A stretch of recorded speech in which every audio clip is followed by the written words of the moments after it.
I would like to announce the quorum is present, the meeting is duly called, and a notice of the meeting has been posted in accordance with the Texas Open Meetings Act. The time is 6 p.m. The following board members are in attendance: Dr. Stacy Barker, Madison Lopez, Michelle Alcateb, Dr. Sheila Taylor, Jenny Prosnick, and Catherine Sells. This time is 6 p.m. Oh, 5 p.m. I am so sorry. Goodness gracious. I'm just in a mood. Sorry. If you are, I'm going to lead us in prayer tonight. Heavenly Father, we come before you this evening with gratitude for the opportunity to serve our community, our schools, and most importantly, our students. Grant us wisdom as we make decisions, clarity as we consider differing perspectives, and humility as we listen to one another. Guide this board to act with integrity, fairness, and courage. Help us to keep the well-being of every student at the center of our work, recognizing their unique gifts, challenges, and potential. May our choices reflect not only sound judgment, but also compassion and commitment to making LISD a wonderful place for learning. Bless the teachers, administrators, staff, and families who work tirelessly to support our students each and every day. Strengthen them, encourage them, and remind them that their efforts matter deeply. We entrust this meeting and the work ahead to you. In your name we pray. Amen.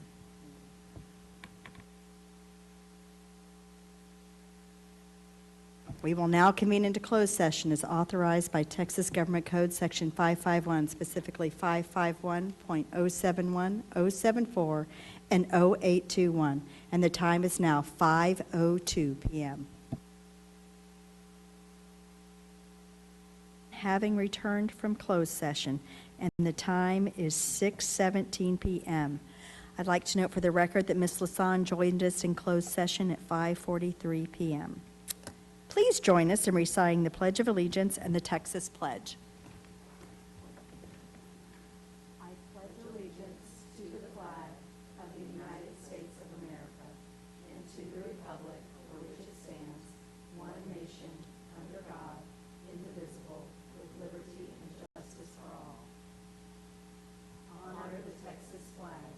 I pledge allegiance to thee, Texas, one state under God, one and indivisible. First item on our agenda is to consider action on items discussed in closed session. Consider, discuss, and take action on items related to a Level 3 student discipline appeal. Would someone like to make a motion? Ms. Lopez. I move that the board grant the grievance in part and deny it in part as follows: to change the date of the offense in Skyward and uphold the Level 2 findings. Is there a second? Dr. Taylor.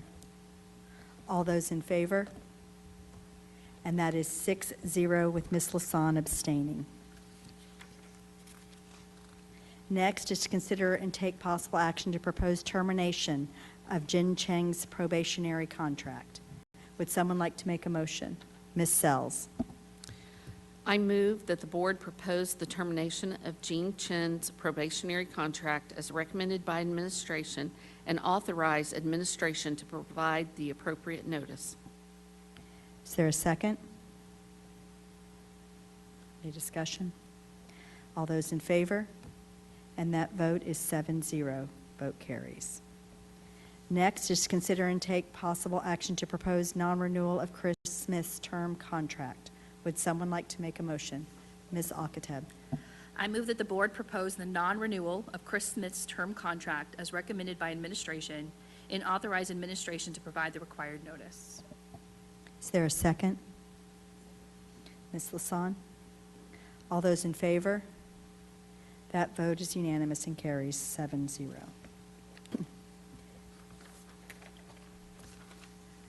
I just want to note as we move on with our proceedings that all board members are in attendance. Ms. Sells, would you share our mission and vision statement? I would love to, thank you. Our mission statement, engaging and inspiring learners and leaders. Vision statement, all students are confident, equipped with knowledge and skills to thrive and adapt for their future.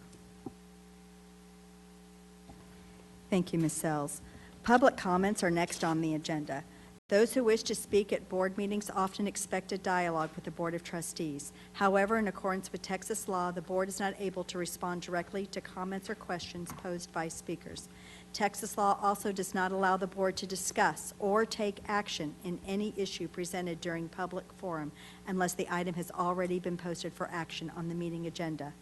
Each speaker will receive a written follow-up from the district in the next 3 business days.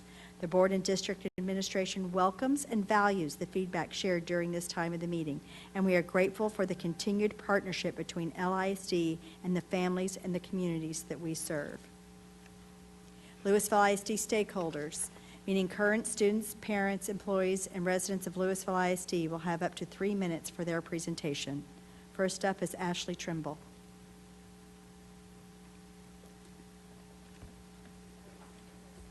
Yes, that's where you go. Thanks. So I am a parent. I have a student at Flowermont High School and also one at Forestwood, and I'm here to ask for your support in ensuring appropriate level of funding for the school buses. I've already engaged with the Transportation Department. I've had good communication from them so far, but I want it to bring to your awareness because I want you to know about the impact to our community. Right now, if a bus driver calls in, the routes get combined. There is not reliable backup coverage. So this results in long wait times, long rides, drivers who are not familiar with the route that they're on. My 14-year-old giving a bus driver directions to his house. Also combining routes that don't really go together. So riding on the bus for 45 minutes over by the lake when we live near Parker Square.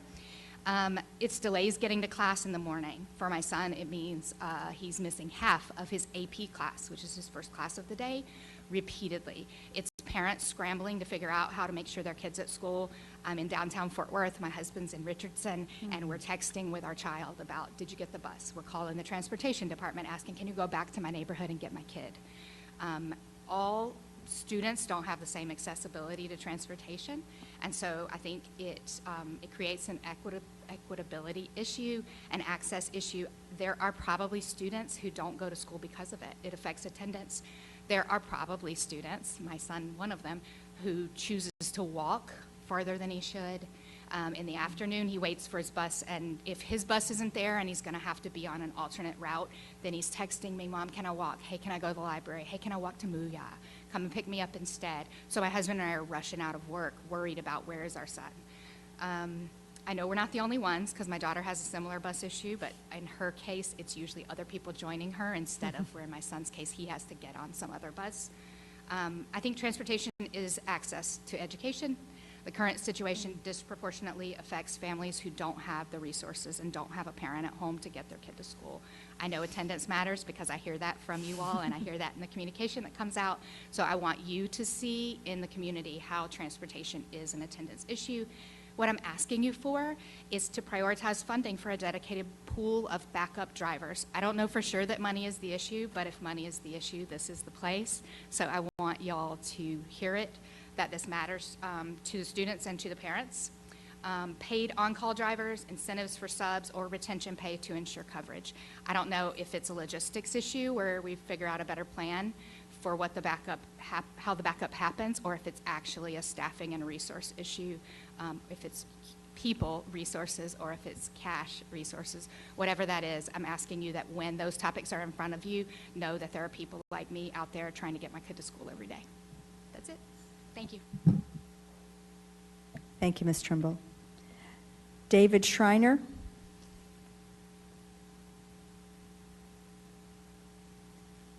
David Schreiner. All right. Moving on to discussion items. Student Services Report, Communities and Schools of North Texas, CISNT, Annual Update. Mr. Skelton.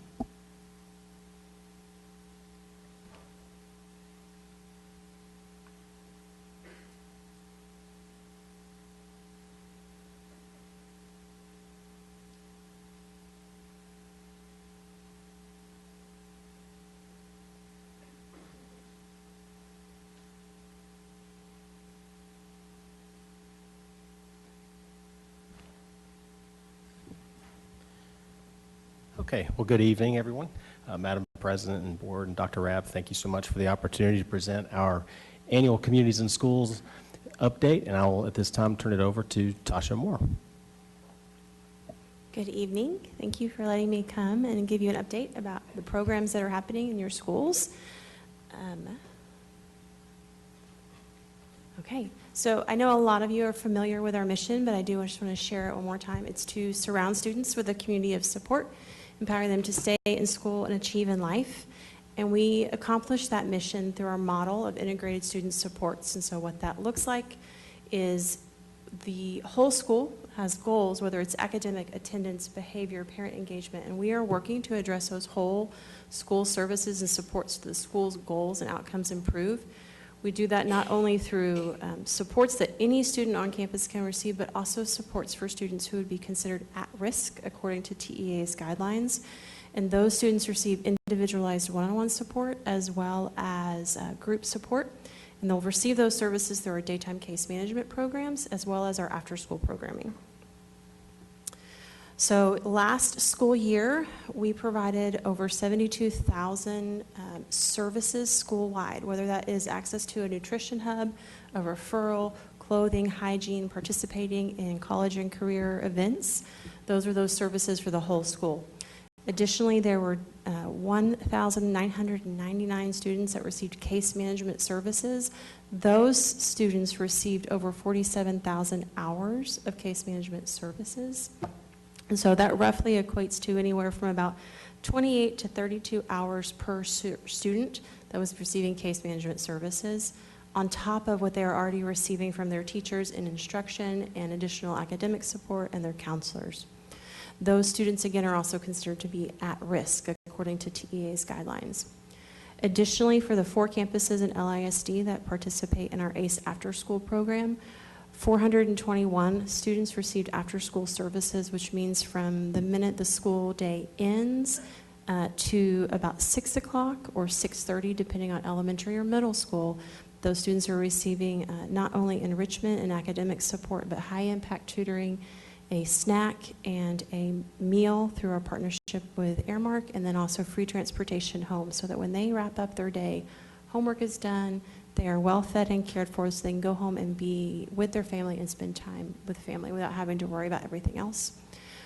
Within those 421 students, 256 of those students participated in the high impact tutoring program where they're being intentionally targeted for a reading or a math goal, and then they're receiving at minimum 30 minutes, 3 days of the week until they hit 30 days where we'll reassess and work with the teacher. How are they doing? Is their reading or their math improving? And that was 256 students. And then additionally, every month we do parent engagement opportunities, phone calls, and checking in on how things are at home. We had 316 of our parents engage with us in our after-school programming. And then lastly, last year we had 413 volunteers who were reading buddies, tutors, mentors. They provided over 3,700 hours of additional support to students, that caring one-on-one relationship, the encouragement, the opportunity to talk to somebody and that somebody share their life experience so that the students can also learn from that model. When we talk about our case management services, we're really particular about how we categorize those because we really want to make sure whatever service the student is receiving, that it is intentional and it is impactful. And so on this diagram, what you'll see is the breakout of the types of services students are receiving. The most common ones for LISD students are mental and behavioral health, our health and human services, and then our case management services. And within those categories, it's anything from general supportive guidance and counseling to matching students with mental health professionals, whether on our own team or out in the community, and working with the family to make sure that this is a positive connection and what they would like to see for their student, as well as the coordination with teachers and counselors and school staff to make sure the student is still on track, and then also any additional food, clothing, hygiene, school supplies, any things like that that are basic need related, making sure students have what they need to be successful. Our outcomes from last year, specifically to our Lewisville ISD students that we were serving, 100% of our students stayed in school, 99% of our students were promoted. 100% of our seniors graduated, and we were very excited about that because normally there is one student that struggles, but this year we were excited to celebrate that all of them graduated. And then for those students who are in the case management program, they showed improvement in their academics, attendance, or behavior. That was 90% of our students. Currently this year, we're in 22 schools. You can see on your little diagram on the screen, we're filling out the Colony High School feeder pattern and the Lewisville High School feeder pattern.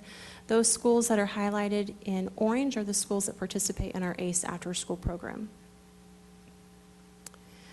I mentioned earlier ACE after-school program. It's 3 hours of intentional support after school, 5 days a week, the entire school year, plus 6 weeks in the summer. And so we really are making sure not only is it a safe place after school, but it's very intentional, and then it goes beyond just a general child care, but it's engaging the students in their academics, showing them how to think about academics and school beyond the books in the classroom, but how it applies to life, and engaging with our families. Year to date, so where we are at thus far, right now we've got just a little over 2,000 students receiving 37,000 hours of case management service. 322 of those students are participating in our after-school programs. 290 students currently have a mentor that's meeting with them roughly about every other week. Some individuals will meet with their student every week. Others will participate in our Lunch with a Leader groups and meet monthly. 139 of those students are receiving the high-impact tutoring, and then 89 of the students have received one-on-one free counseling from our licensed mental health professionals, working with the parents to figure out the timing, making sure that doesn't impact instructional hours. And then this is just an example from one of our elementary schools about just how it looks to engage with our students and with our parents. It's not just about, okay, did your kid do your homework, or how are they doing, but it's how are things going at home, and how can we help and support you, and did you know this event is happening, and let us celebrate with you. And so this story just comes from Central Elementary. And then what just happened, I think it was 2 weeks ago now, we celebrated our elementary student of the year from Lewisville Elementary, our secondary student of the year from Lewisville High School, and then our volunteers of the year, our husband-wife duo from Mill Street Elementary. So there's been a lot of great things happening, and just say thank you for your support. Any comments or questions? Dr. Taylor. Thank you. Just want to say what a wonderful program, and you can see the impact when you look at the number of students that stayed in school and the number of students that graduated. My question is regarding the ACE after-school program. I saw the schools that it was currently, the program is currently running. Are there any plans to grow beyond the schools served? So we are always open to what the district might need. The ACE after-school program is a 5-year grant that comes through, it comes down from the Department of Education and then through TEA. So every 5 years, we have an opportunity to resubmit. Okay. We did get an opportunity this year to write for cycle 13, and so we did worked with, at the time, Mr. Kosh to identify 3 additional elementary schools here in Lewisville to try to expand to if awarded the grant. Okay. And then my other question is related to, I just saw the number of case management service hours and was blown away by that.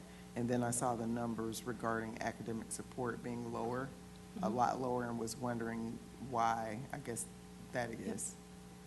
So what sometimes happens on a campus is a student is referred because they are maybe behind a reading level or they're failing a core subject. And as the site coordinator begins to talk to the teachers, and they talk to the student, and they talk to the parents or guardians, they find out there's a lot more going on at home than just, I don't understand reading. And so our site coordinators are trained to start at the basics, build their foundation, build their sense of safety and security and wanting to be at school and engaged, and then we can start to scaffold on the academics. Dr. Barker. Thank you, Madam President. This is just a comment. Communities, the outcomes that we're having here at Lewisville ISD is fantastic. But I also want people to know that this is a well-researched and highly regarded program across the nation, and that's part of why it's so important for us to partner with communities and schools to get this service, this wraparound service for our kids. The Atlantic featured communities and schools back in January, and so I want to read a little bit about this particular article. A new article from The Atlantic titled, "The Program That's Turning Schools Around," highlights what communities and schools has known for nearly 50 years. Students can't learn if their basic needs aren't met, and relationships make learning possible. That gets at what you were talking about, where it may start out as an academic issue, but you find out later it's something else. The data, which y'all know how important that is to me. The data backs it up. CIS's integrated student supports help high-risk students improve test scores, graduate at higher rates, and earn more as adults. Inside schools, CIS site coordinators help students navigate everything from housing instability and food insecurity to mental health challenges, so when kids sit down in class, they're ready to learn. It's what happens when adults show up every day, because every student deserves someone who believes in them. So thank you for coordinating all of this for us so that adults can show up for our kids and produce these kinds of outcomes. Ms. Alcatab.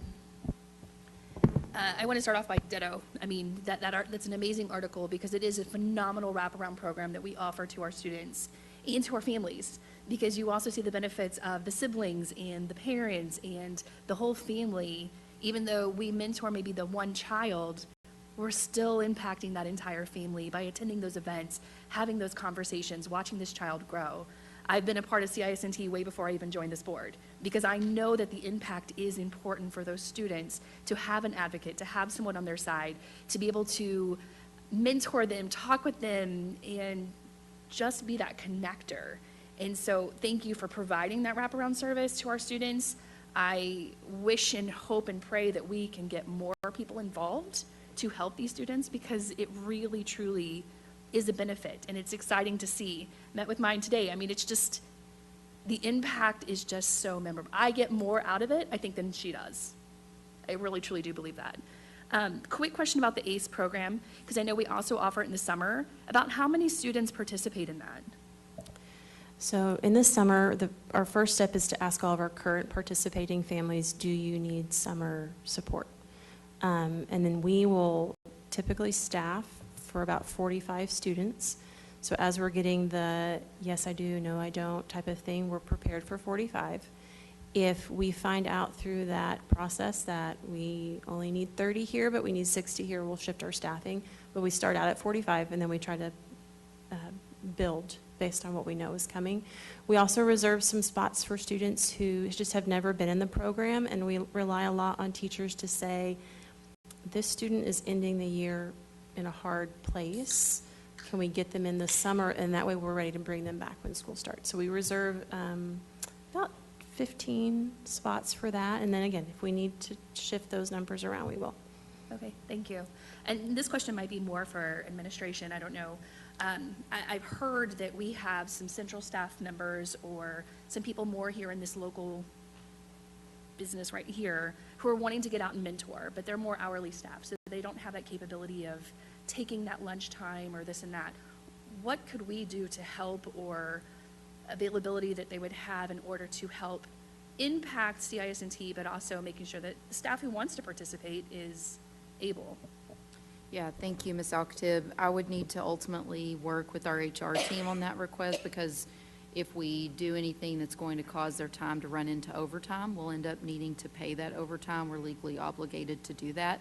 I would say first that they work with their supervisor to really talk through what they're trying to do. Is if they have an hour of lunch, so traveling somewhere, spending 30 minutes and coming back should be doable during that lunchtime. But if they're not finding that it is, talking with their supervisor first would be the best next step. Thank you, I appreciate that. Ms. Lasan.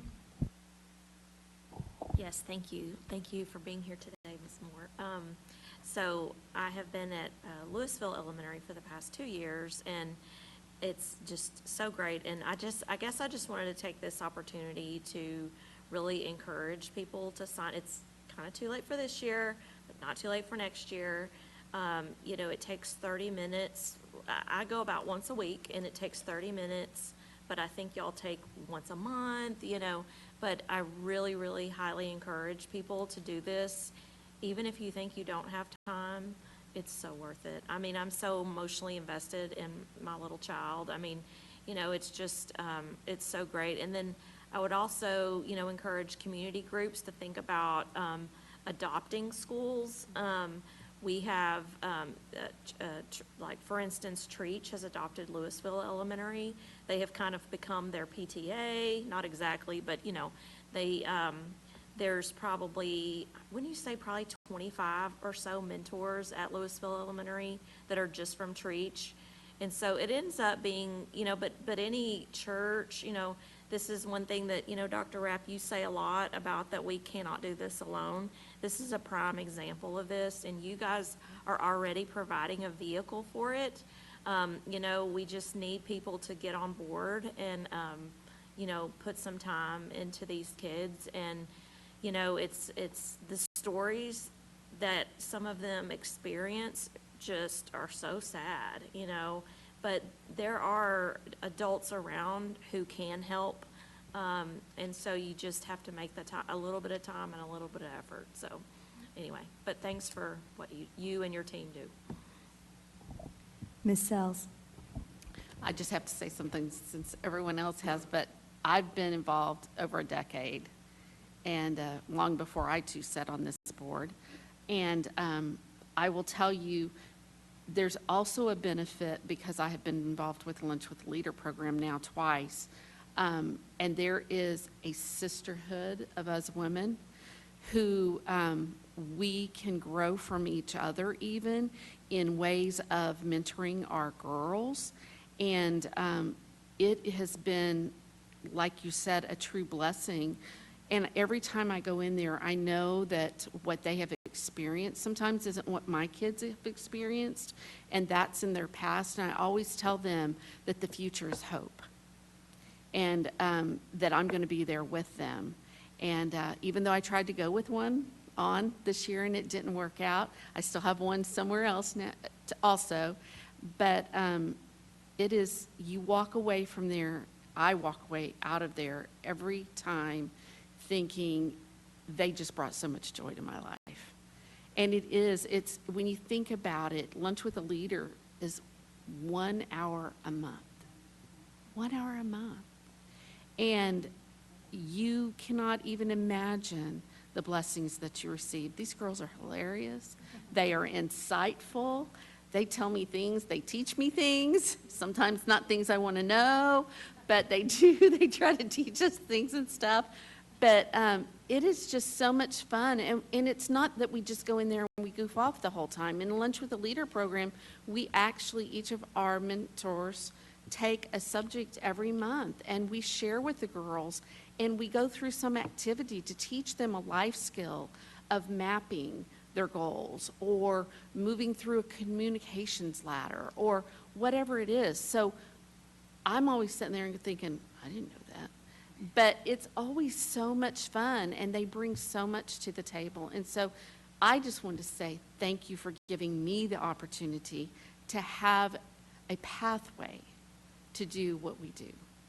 Because without it, it would be very hard in today's security measures and things for us to have that one-on-one time with a child, and to honestly hope we make an impact. So thank you. Well, in the immortal words of Gary Patterson, who was our interim superintendent, Lewisville ISD loves communities in schools. I will say 100% goal is obtainable, and you've proven that here tonight, and I thank you for that. I do have a question, and this could be more for administration, but what does a campus have to do to qualify, and what is the cost of having communities in schools? Because these are wraparound services. These are not, I love you all, but you don't do it for free. There is a cost involved because you have trained professionals on the campus. I want to make that clear. These are trained professionals on the campus. And so what is what does a campus have to do to qualify for communities and schools, and what is the ballpark average cost to have communities and schools on a campus? Either one of you can answer. So to have CIS on a campus, Title I is the first and foremost, but we as a nonprofit, we don't come to the district and say, we think you should go here. We rely on our district leadership and staff to say, here's where the need is growing, here's where we think we need to prepare for our students next. So Title I really is the basic. The total cost right now for a CIS, and this is not the district cost, let me preface this, but the total cost for a CIS program is about $110,000. We asked the district to do a cost share at about 36% of that. The rest of that CIS leverages with state and federal dollars, local foundations, city dollars to cover the rest. I would say it's an excellent investment in students. I think your data proves that out. So our cost share that will be coming before you all on Monday night, I believe, is going up a little bit to $40,000 a school for the case managed program. Really, the thing we just have to, for expansion, we just have to both equally be ready. So the district has to be ready to take on that cost share of $40,000, and then you all have to be ready through whatever your funding mechanism is for the other $60,000. And then I know Tasha presents any of those expansions to the CIS board, but it really is just a matter of where would we go next. We started out with highest economically disadvantaged school percentages first, but if funding was ideal on both halves, equally ready, I mean, we would have the case managed program in all of our Title I schools. So that's the partnership that we have to both be ready for that expansion. Thank you so very much. Thank you, and I'm going to start recording what y'all say so I can give it to staff because they're the ones on campus. So thank you for taking care of them and for loving them. They're a part of the family. Thank you. Next up is meal prices for the 2026-2027 school year. You're still here, Mr. Skelton. Good evening. Thank you for having me back. We touched a little bit on this in our April presentation, but we want to come back and provide some details again and answer any questions you might have.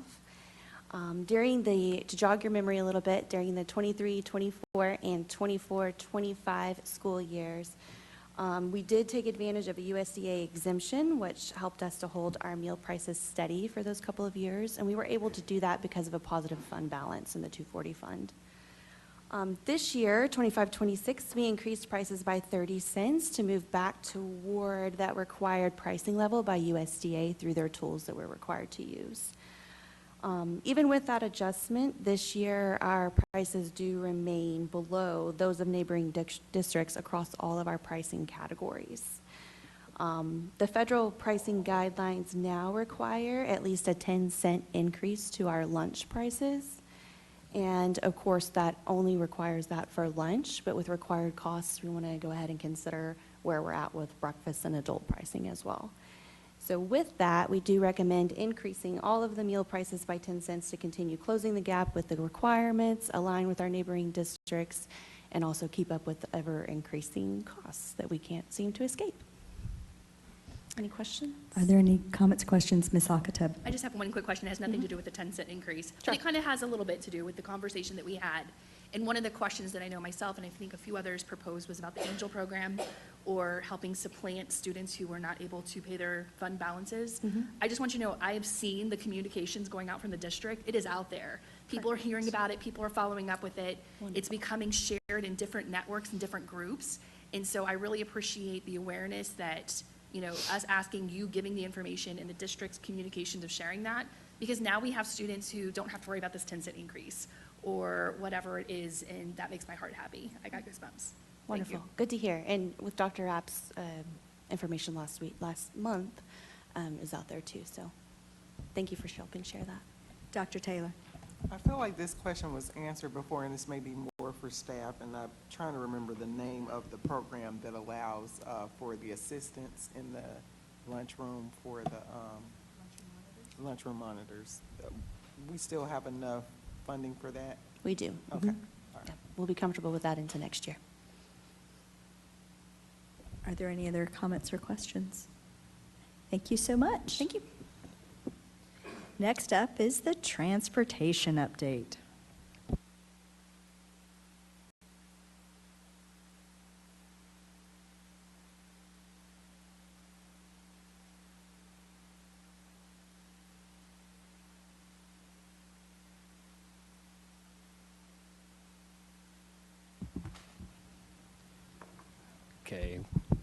Okay. Thanks again for the opportunity to provide an update. Tonight, we're going to cover a couple of things. I'd like to introduce my colleagues. Seated next to me, I have our Executive Director, Cleve Ryan. We have Lisa Gardner, Director, and also Karen Sheriff, one of our coordinators. And so, again, I always want to say how hard these folks are working. I'm so proud of what they're doing and really excited about next year. So to begin, we'll just go ahead and start. Tonight we're covering a general update, but we're also covering our hazardous routes. So we're going to start with Mr. Ryan covering a couple things, and then we'll come back to me for hazardous routes. All right.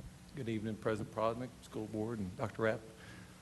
Still having fun. It's over a month in, so I'm still having fun. So, yeah, I still am. So every day has been fun. And again, it's great staff that I get to work with and people also. So thank y'all. Some facts about our services here. So bus services is provided to families that live 2 or more miles from their zone campus. It's also is not provided to families on a transfer. Some of bus services are provided to families that live within 2-mile radius due to hazardous routes that exist in the path of student walking. We have 199 regular bus routes existed 25-26 school year. 91 hazardous.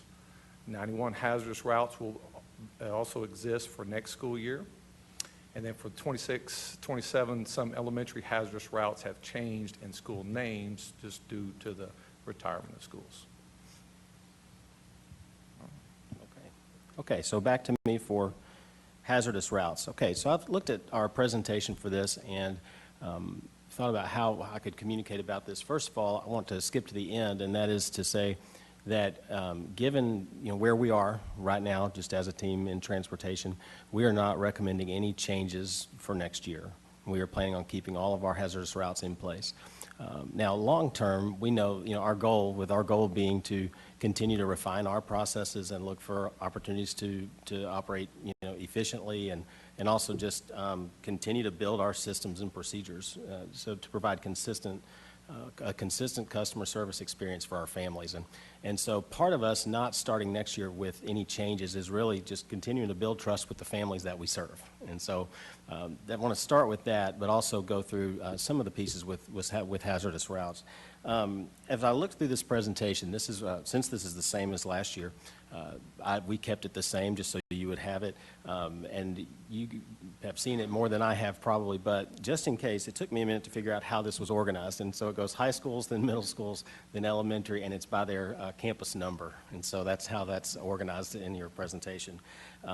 But as I went through and looked at each slide for each school, there were some just themes throughout, whether it's for each feeder pattern. So, for example, for the Lewisville High School feeder pattern, it's all the same roads that cause all of the hazardous routes for the most part. So we're talking about parts of 407, Justin Road, Main Street, I-35, Edwards, Bel Air, College Parkway, West Round Grove Road, and Valley Parkway. And so those roads, as you know, are the roads that students would have to cross or travel along through the high school campuses, middle school campuses, and elementary school campuses. So rather than go through every single slide, I thought for tonight's purposes I could just mention those main corridors of transportation for each feeder pattern. For Marcus High School, we're looking at Justin Road, 2499, which is Long Prairie Road, College Parkway, Morris Road, Village Parkway, Highland Shores Boulevard, and Dixon Lane. Okay, through high school, middle school, and elementary. Hebron, Plano Parkway, Josie Lane, Parker Road, Marsh Lane, Old Denton Road, and also some active railroad tracks that we have students covering or crossing. the Colony High School, you have 121 Main Street, which is 423 North Colony Boulevard and Page Road. And then, and this is not a comprehensive list, but these are the main ones that you see. For Flower Mound High School, 2499 again, of course. Flower Mound Road, Geralt Road, Cross Timbers, Rudin Oren, Old Settlers. Those cause many of those routes. And so there are others that are mixed in that were placed due to construction, and some of that is wrapping up. Lack of sidewalks, and there are places where sidewalks are being created. And so to go back to where I started, I just wanted to hit the high points with this presentation, tell you our long-term plan, and we'll be circling back after we have a wonderful start to the school year next year with transportation and a wonderful first day. We will come back after that point and visit with you again and begin to go through the process of our evaluation for which hazardous routes we need to be evaluating, and then what we will eventually propose for the 26, 27, 28 school year. Okay. So back to Mr. Ryan. And then as part of the construction winds down, there's going to be more building up, right, for some of those routes. So, all right, our staffing, where we're at right now, 4 bus trainees. We have 7 maintenance, I'd like to add 2 there. 3 future drivers that are in the works. We have 6 white fleet drivers. Again, like to have 10. Office staff, we're at 29 and trying to add 2. Bus monitors at 68, and then bus drivers at 186.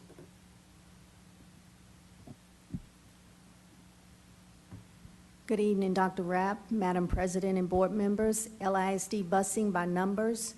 Currently, we're sitting at 198 routes established. We have 135 shuttles, 75 coach drivers, LISD coach drivers, 10 LISD Suburbans, which are utilized for smaller trips, 10 LISD white fleet vehicles that are utilized for student delivery. Summer school, which is coming up. Currently, we're soliciting interest from drivers and monitors to support summer school operations. We're partnering with Learning and Teaching to ensure cost-efficient service delivery. All student routing will be completed by mid-May, actually this week, with the exception of ESY. Management and dispatch staff will oversee daily operations. The call center hours will be 7 a.m. to 6 p.m. to support the parents and campuses. The Stop Finder app will be available for families. We have enhanced safety measures for pre-K and kindergarten EC students, including bus assignment verifications and use of matching identifying bracelets and bus signage. Each EC program bus will be staffed with both a driver and monitor, in addition to an LISD EC staff member, which will ride in the afternoon to ensure safe student release to their parents and guardians.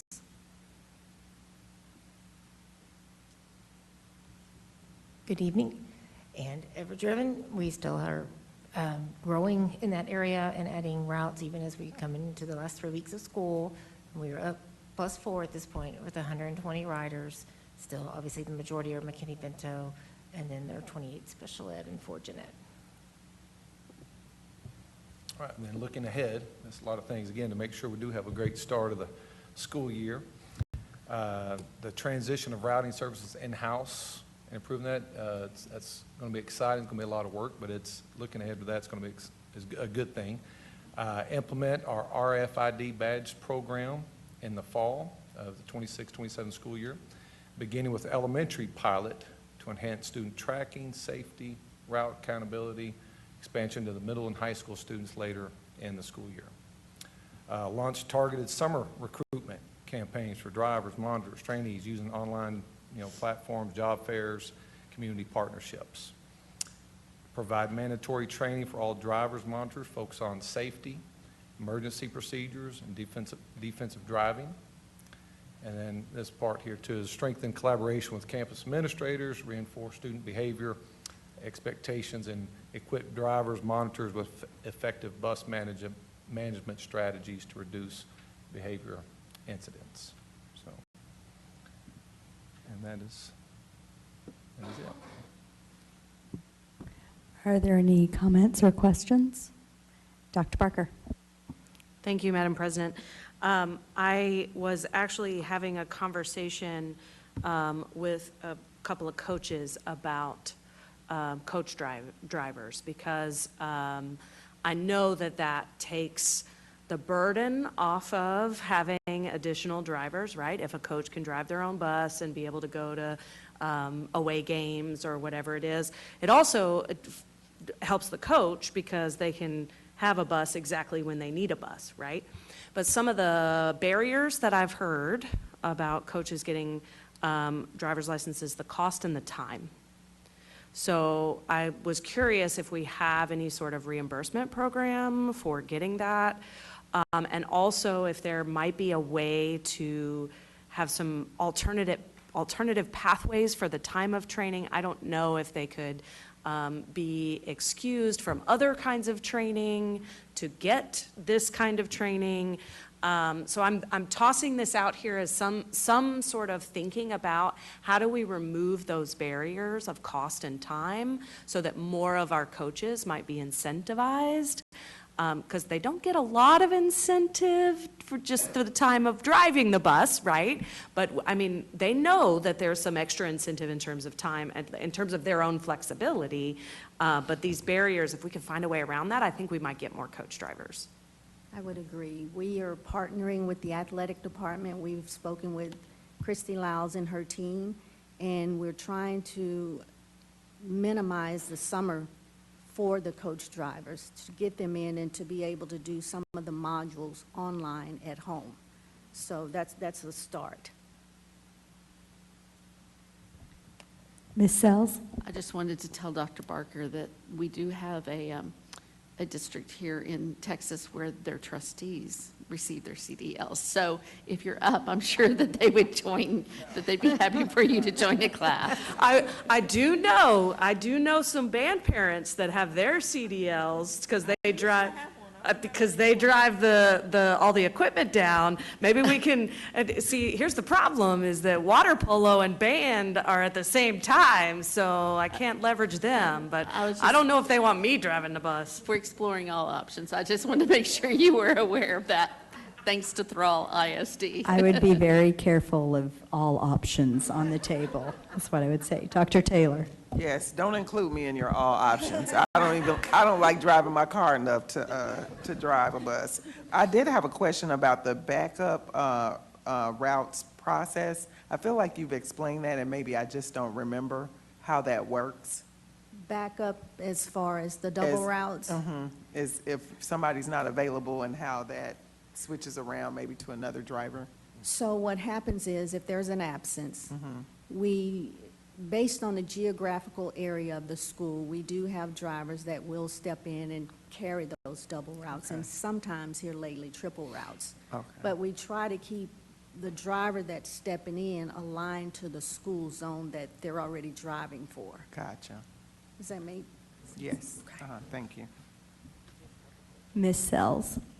And yeah, a real thing. Can you go back to hazardous route 044 on Griffin Middle School? Can you explain the lower portion of that map to me?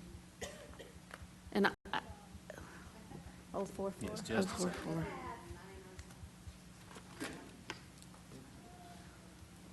I think I might have asked this last year too. See how it goes up and down and through some houses? Okay, so let's see, hazardous areas highlighted on the image. Students would have to cross Morningstar Drive and Page Road. And I might have to find that answer and get back to you, but I need to look at that. Yeah, I just I will was find wondering out. because it cuts through and looks like one side of a street, but no, that's an alley, I think. I'll find But the answer. anyway, and yeah, if we'll you follow could. up. And then I just wanted to say thank you to our bus drivers. For those of us that were able to be on your sites for breakfast, to say thank you to them. I heard stories I had no idea. There was at the site I was at, there was a husband and wife who live over an hour away from the site that they drive from. They get in their vehicle at like 4 a.m. in the morning. Think about this, people.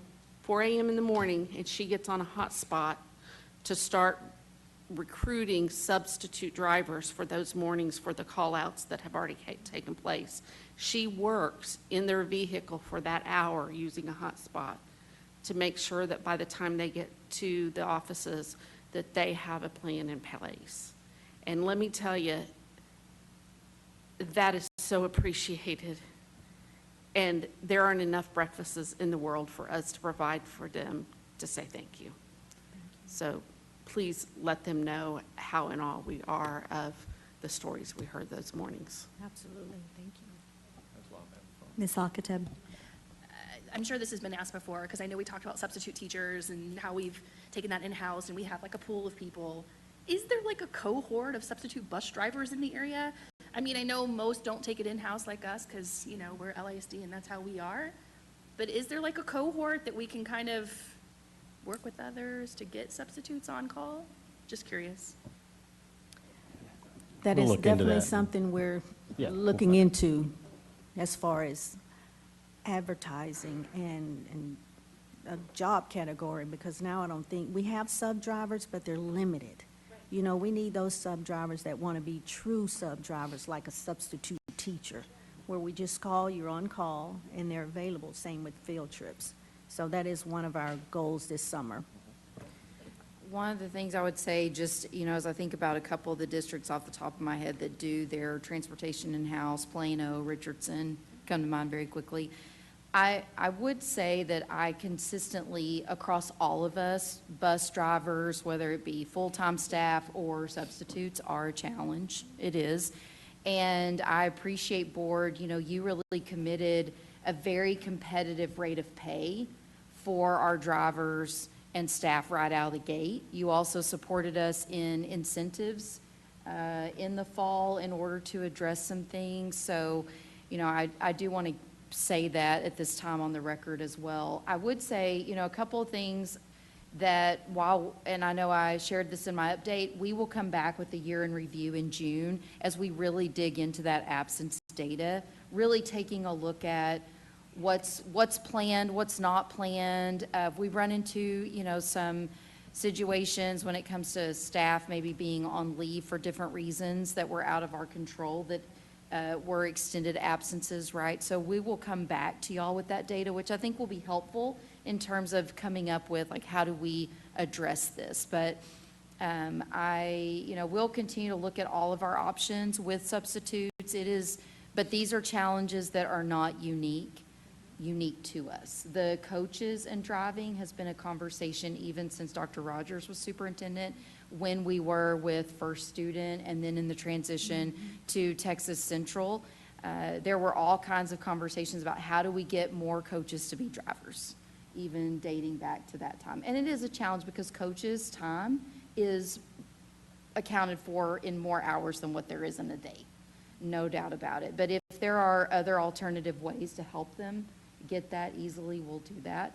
I know Ms. Prosnick had asked me about field trips, and we'll bring that as a year in review thing too. We really try to do field trips in the span of the day when drivers aren't driving and it's not impacting arrival and dismissal.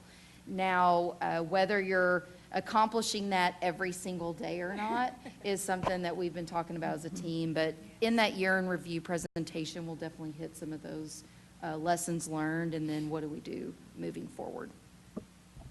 So I have a question about hazardous routes and communication with our cities, all of them, because we touch all of them, which is, have we communicated with cities to know of any upcoming scheduled maintenance that would affect routes that are currently not considered hazardous that become hazardous once a road becomes impassable, et cetera? There have been some communications. It's mostly been the other way around, where we've looked at, you know, where is construction beginning to wrap up, you know, but we need to follow up with them on that piece, and then we'll follow up with you to let you all know what's coming up and where we might have to have new hazardous routes that we don't currently have them. So thank you. Yeah, I just think that communication also going out to families when that happens is good, to knowing that that's a, if you will, it's a fluid situation. Some routes are not hazardous right now, but due to a giant bulldozer become hazardous. So I'm confident in the team, and I look forward to the year in review because I know it got much better as the year progressed and as we pivoted and made changes, et cetera. So I greatly appreciate the work. Thank you all so much. Next up is the Learning and Teaching Report, the STEM Program Evaluation. Dr. Rapp. Thank you, Madam President, members of the board. As the team comes up that's going to do this presentation, I will say thank you to Ms. Gall for her work with the learning and teaching team on this program eval. I also want to say thank you to Dr. Fitzhugh. This program eval is coming to you according to your scheduled program eval schedule. So you saw the pre-K program eval in the fall. We do have a schedule that'll be touched on at the end of the presentation about what's up next. But I'm going to turn it over to this team, and I appreciate y'all's work, and thank you for gathering the information for this program eval tonight. Good evening, President Prosnick and Board. Tonight we're presenting the program evaluation for STEM Academies. I am joined tonight by Kim Moore. She leads our elementary STEM Academy program. Ann Crosby, who leads she's our CTE administrator leading our middle school STEM Academy program. Dr. Petrunin, who's over CTE because kids earn CTE credit through our middle school STEM Academy program. And then Renee Martz, our science administrator, who leads the engineering integration into the science classrooms at the middle school level.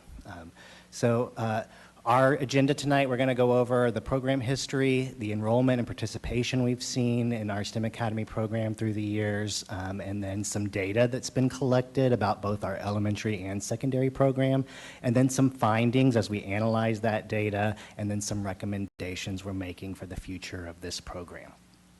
So the purpose of the LISD STEM Academy was to enrich STEM education by providing science, mathematics, technology, and engineering instruction at the K-8 level to increase that K-12 STEM pipeline, while also operating a school choice program that retains and attracts students to our district.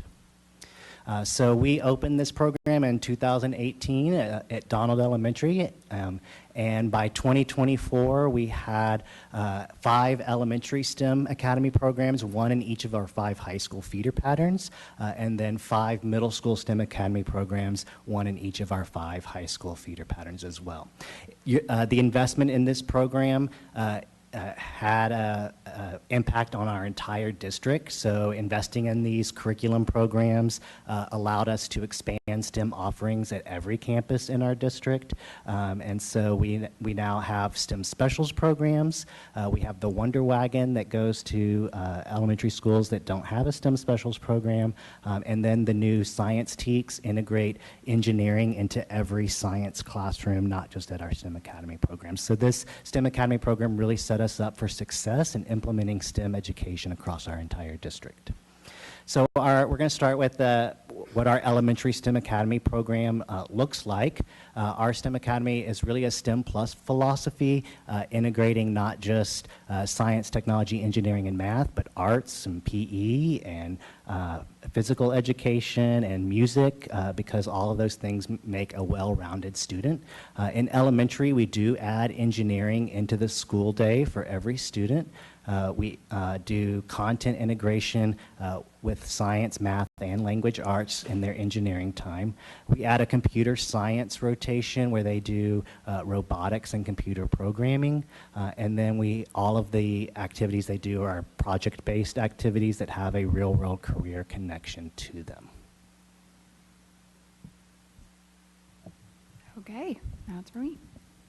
So the middle school is also a STEM plus model philosophy that allows students to experience STEM while still having the opportunity to participate in electives such as fine arts and athletics, providing all students with an enhanced science curriculum that integrates STEM design challenges and career explorations into the existing middle school STEM curriculum, middle school science curriculum. In 2024-2025 academic year, it marked a significant milestone in our K through 12 alignment as the Gateway 2 and Gateway 3 curricula were formally integrated with the foundational career and technical education standards. This strategic shift ensures students experience a seamless transition from middle school to high school pathways. Currently, students can immerse themselves in 3 distinctive STEM electives. Gateway 1 introduces 6th and 7th graders to core principles of the engineering design process and computer-aided drawing through rigorous design challenges. while Gateway 2 and 3 offer deeper dives into the worlds of engineering and computer science. By bridging the gap between the grade levels, these advanced courses not only prepare students for high school success, but also provide them with tangible advantage of earning high school credit early in those academic careers. So let's take a look at the K-8 program data. LISD continues to value the specialized growth experiences of the National STEM Institute education offers to our academies and teachers. To further cultivate the instructional excellence, we remain committed to providing our STEM campuses with the opportunity to earn the National Institute for STEM Education, or NIES, teacher certification. This professional development initiative actively yielded significant results with 168 Academy staff members currently certified and an additional 50 educators actively pursuing their credentials. We look forward to sustaining this momentum through the dedicated summer cohort in June. While 30 of those teachers are currently enrolled, we anticipate further participation as we continue to expand our roster and have highly qualified STEM leaders. All of our 10 STEM academies have been awarded the National STEM Schools of Excellence. Data gathered from the annual LISD Spring District Survey provides invaluable insight into the parental perspective of our STEM programming. Feedback consistently highlights the program's strength in delivering authentic, real-world experiences, affirming that our curriculum effectively bridges the gap between the classroom and the professional application. While parents express high levels of satisfaction, they also remain focused on the long-term growth of their students. Noticeably, 60% of the respondents over the last 4 years have identified critical thinking and problem-solving as primary areas for continued student development. Collectively, these longitudinal results reinforce the program's success in cultivating an environment that prioritizes both practical application and the mastery of essential future-ready competencies.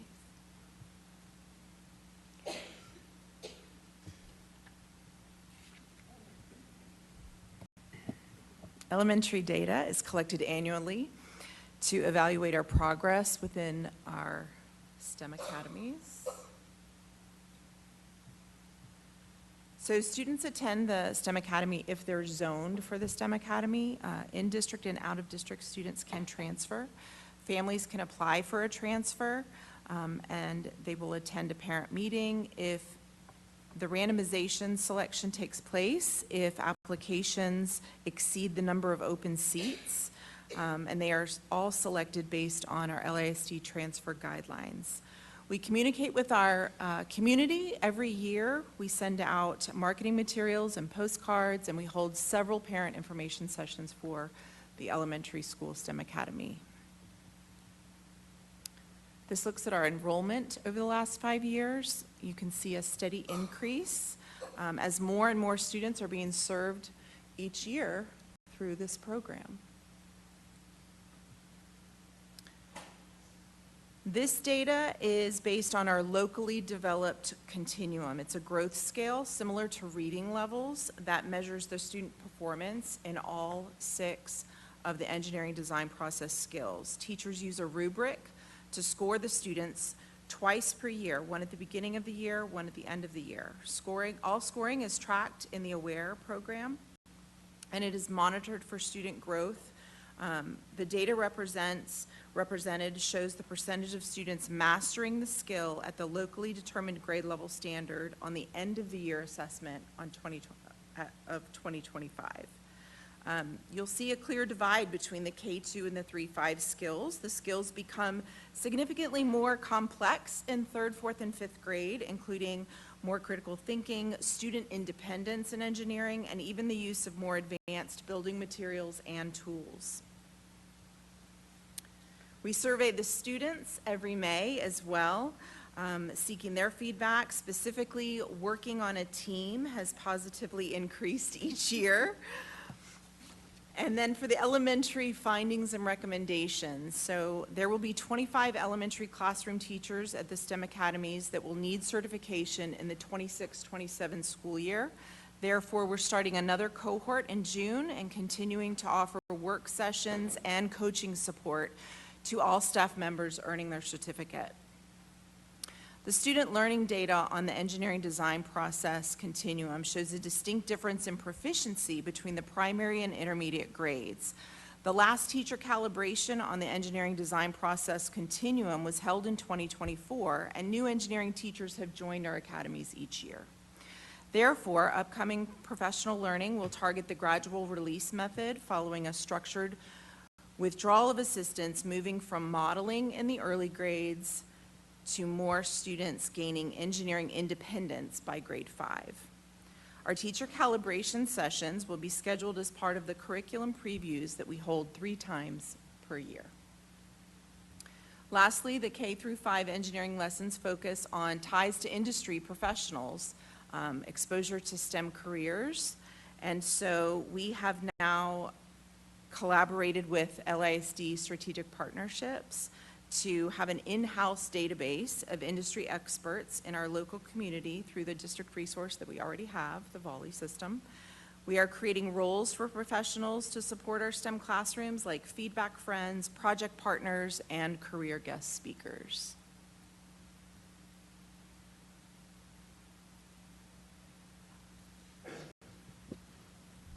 Okay, moving on to secondary data.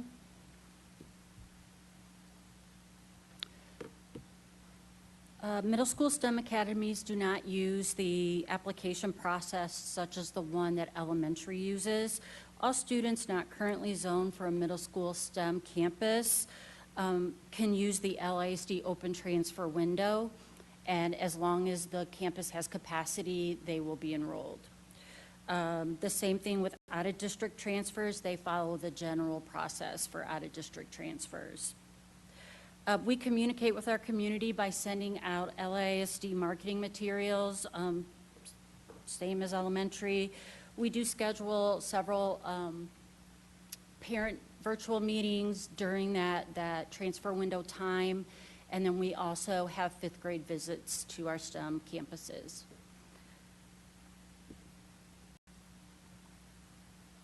When we look at participation and enrollment within our STEM academies, the middle school STEM Academy enrollment has remained consistent over the past 3 years. All students on a STEM campus receive a STEM science curriculum, so all of the students get serviced through science class. We also have some elective choices that middle schoolers can take. They're called our Gateway to STEM. We have 3 of those. The Gateway to STEM elective courses have grown over 400% since year 1 and are now servicing over 1,000 students on those 5 campuses, with 28% of all students on a STEM campus participating in at least one STEM elective this year. And if we had more room on campuses,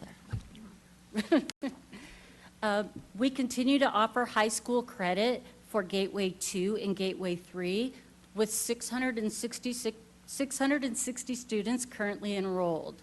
These students have the potential to get an early start on a CTE pathway and work towards meeting CCMR.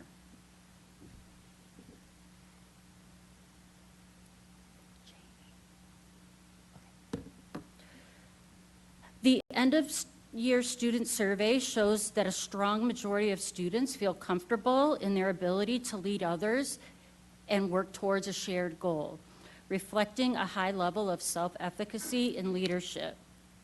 Awareness of high school STEM and CTE opportunities has increased significantly over the course of the year. Student awareness increased from 38% at the beginning of the year to 66% at the end of the year, with those unaware decreasing from 62% down to 34%. So it was almost like a total inverse there. This growth reflects the strengthening of the K-12 STEM pipeline in LISD, where intentional exposure and alignment across grade levels are helping students better understand and access future STEM pathways. 7th and 8th graders are indicating a high level of interest in continuing high school STEM opportunities. 2/3 of students identified engineering as an area they are interested in pursuing, Additionally, 47% of students selected programming and robotics, while 41 expressed interest in earning a STEM endorsement, and cybersecurity was selected by 29% of students. Overall, this data reflects that a majority of STEM elective students are actively considering multiple STEM pathways, suggesting a growing awareness and understanding of the range of opportunities available to them as they plan their high school experience and future careers.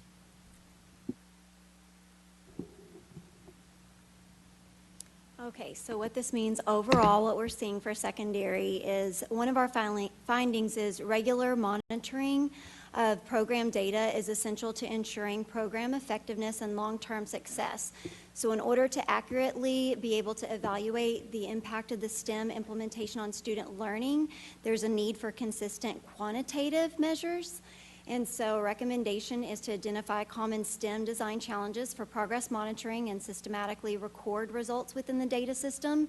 And then as a cycle of that follow-up would be providing regular campus-level administrative updates on STEM progress towards established goals, using that data to inform, and then being able to collaborate and guide the next steps, so that's data-driven for support. Another finding would be our STEM learning. We know it's most impactful when curriculum and instruction intentionally connect to real-world applications, career pathways, and industry partnerships, while also providing opportunities for advancement and recognition within the STEM field. So one of our recommendations is for our students being able to expand student access to beyond the classroom experiences for them, such as student organizations, industry recognized certifications, participation in local and regional competitions that would be able to set that apart. Embed real-world connections into the curriculum itself within the core science for opportunities such as the discovery education. They have the career connections that are there, as well as the volley opportunities that would be more at the point of use for the teachers, so that that's in turn then used within this, for the students. For teachers, being able to provide some more opportunities for all STEM Academy teachers to expand their understanding and skills related to STEM instruction through more opportunities such as our LISD professional learning sessions, but then also STEM organization credentialing, immersive experiences with STEM higher education and industry partnerships.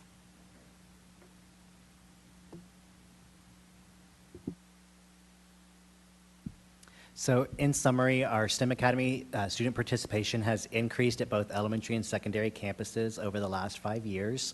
Parents and students have consistently reported positive experiences in growth with critical thinking at both the elementary and the secondary level. And then STEM Academy campuses have been recognized by the National Institute of STEM Education for the high standards of STEM education promoted across all the campuses. So with that, we will take questions that you have. Ms. Lopez. Thank you. You all are doing amazing work, so thank you. I think that our STEM academies and the excellence of our STEM academies are invaluable to our district. They draw students here, and as the data shows, people are not only enjoying it, but they're gaining something that's going to last well into the future, so thank you. I want to briefly highlight something you mentioned early on in the presentation, in the STEM Plus model that I think is critical, that you're not just leaving behind the social studies and the language arts. This is something where students are participating in, and they're coming out well-rounded individuals. I think some people may have the misconception that if their child attends a STEM school, they're on a computer all day, or they're focused primarily on science and engineering, and that's just not the case.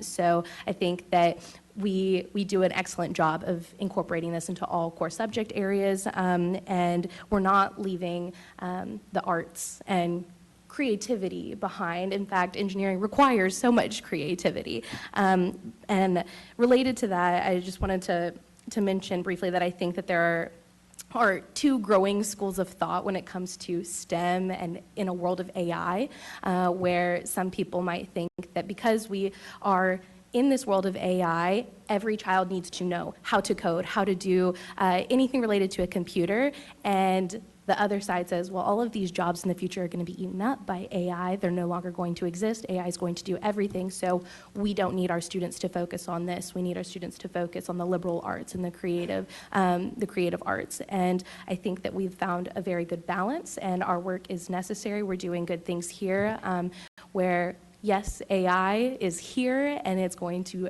probably increase, and we need to have those conversations. What does this look like, knowing that the jobs and the professions are going to change because of AI, but at the same time, we have to recognize that we do live in this world, and our students do need to understand these critical concepts. So thank you. I did have a question, and you may not have this on hand, or maybe this is a question for Dr. Rapp, but I'd like to know how often or how many applicants for a transfer to a STEM academy there are over the number of open seats, just to generally know how appealing or attractive our STEM academies are.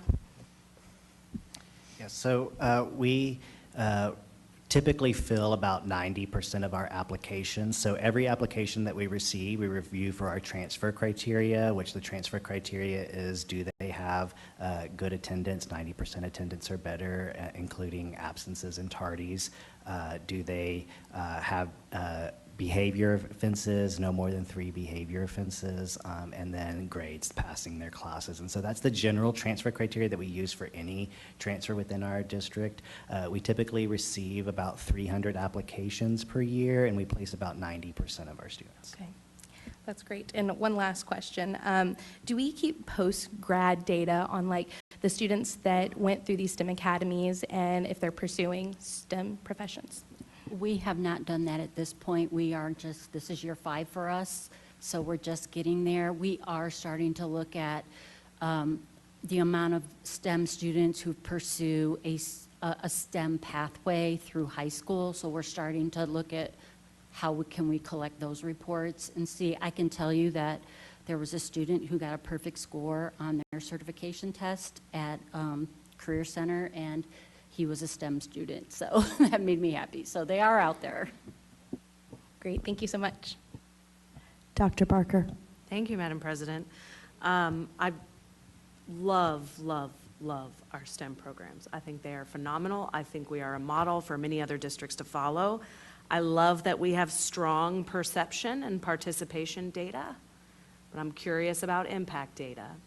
I like that we have the EDP, but that's internal, right? So we can look at the difference between K2 and 3-5, but are we making a difference in STEM versus non-STEM schools?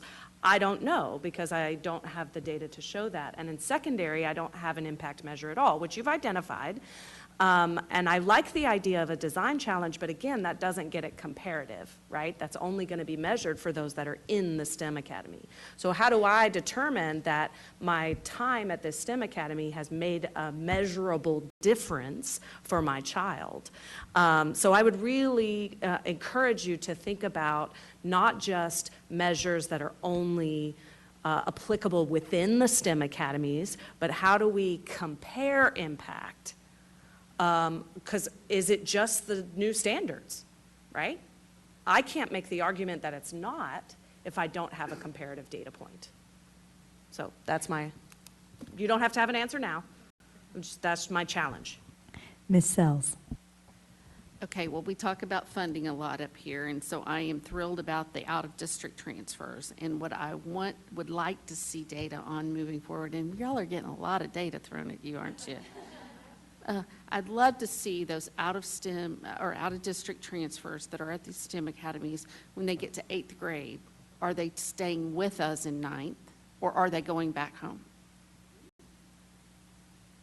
So, oh, thank you, Dr. Parker.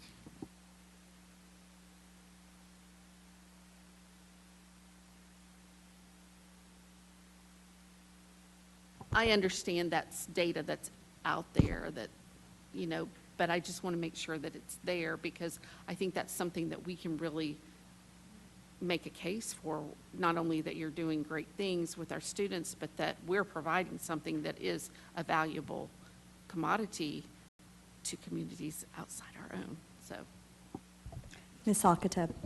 Yeah, I like that thought process, because our first class is sophomores this year. My daughter's one of them. who's gone through the process. And so I really do like that data to see, are they staying with us? Are they getting involved in our tech programs? Or what programs are they involved in? Are they venturing out more into the cybersecurity? Are they picking one pathway versus another? So I would really love to see that. That would be intriguing to see. You all know my passion and love for STEM. Been with you, Jonah, since 2018 when we started that school at Donald. And I love that we offer this to our students. And I have seen so much growth with this program since we started. You know, it used to be this isolated class that kind of started out, and our teachers didn't really know what was going on and trying to figure it out. And it really, truly does encompass all of those subject areas. My daughter is involved in STEM activities in PE. She's involved in music class. She's involved in all of it. And it is really important for people to know that it's not just an isolated class. It really is integrated into our curriculum. And my daughter's coming home talking about doing stuff and this and that. She didn't even realize she's doing it half the time. But it's just what's branded in her because she's been in it since the beginning. And I love that. The only question I did have is you said we have 50 current staff enrolled in a cohort being STEM certified and 25 more to come. About how long does it take for them to get through the cohort? It takes a calendar year. Well, they're given a calendar year, but some teachers will finish it in 2 months, and some teachers will spread it out. But during that calendar year, not just school year, they have the opportunity to get through all 38 indicators for their portfolio. And what happens if they don't finish it in the calendar year? We had extensions at the beginning, Okay. but now the National Institute is not allowing extensions. But honestly, I haven't had any extensions in the last year and a half, Good. so Perfect. it's pretty good. And then just one last question. Of our campuses that are STEM certified, are all of our administrators STEM certified? There are 2 elementary administrators that are currently enrolled. They're in the middle of it, but everybody else has theirs. I don't know about middle school. We currently have 2 STEM administrators that are certified, and 1 working towards it currently. Thank you. Thank you for all your work you do. Thank you for the work. I've got questions. First of all, I agree with elementary. I, too, do not like group work, so there's that. I do want to make some notes that we have STEM learning at all of our elementary campuses, and that we have the Wonder Wagon that goes, so it is not as if that of our other elementary campus, they are devoid of STEM learning. We have STEM applications at middle school, and we absolutely have them at our career centers. So I want to kind of get that out there, that STEM learning is happening across 127 square miles of opportunity and not necessarily just at these campuses. So that's my public service announcement. But I do wonder, do we have a plan, especially at middle school, to ensure that we meet the criteria for certification?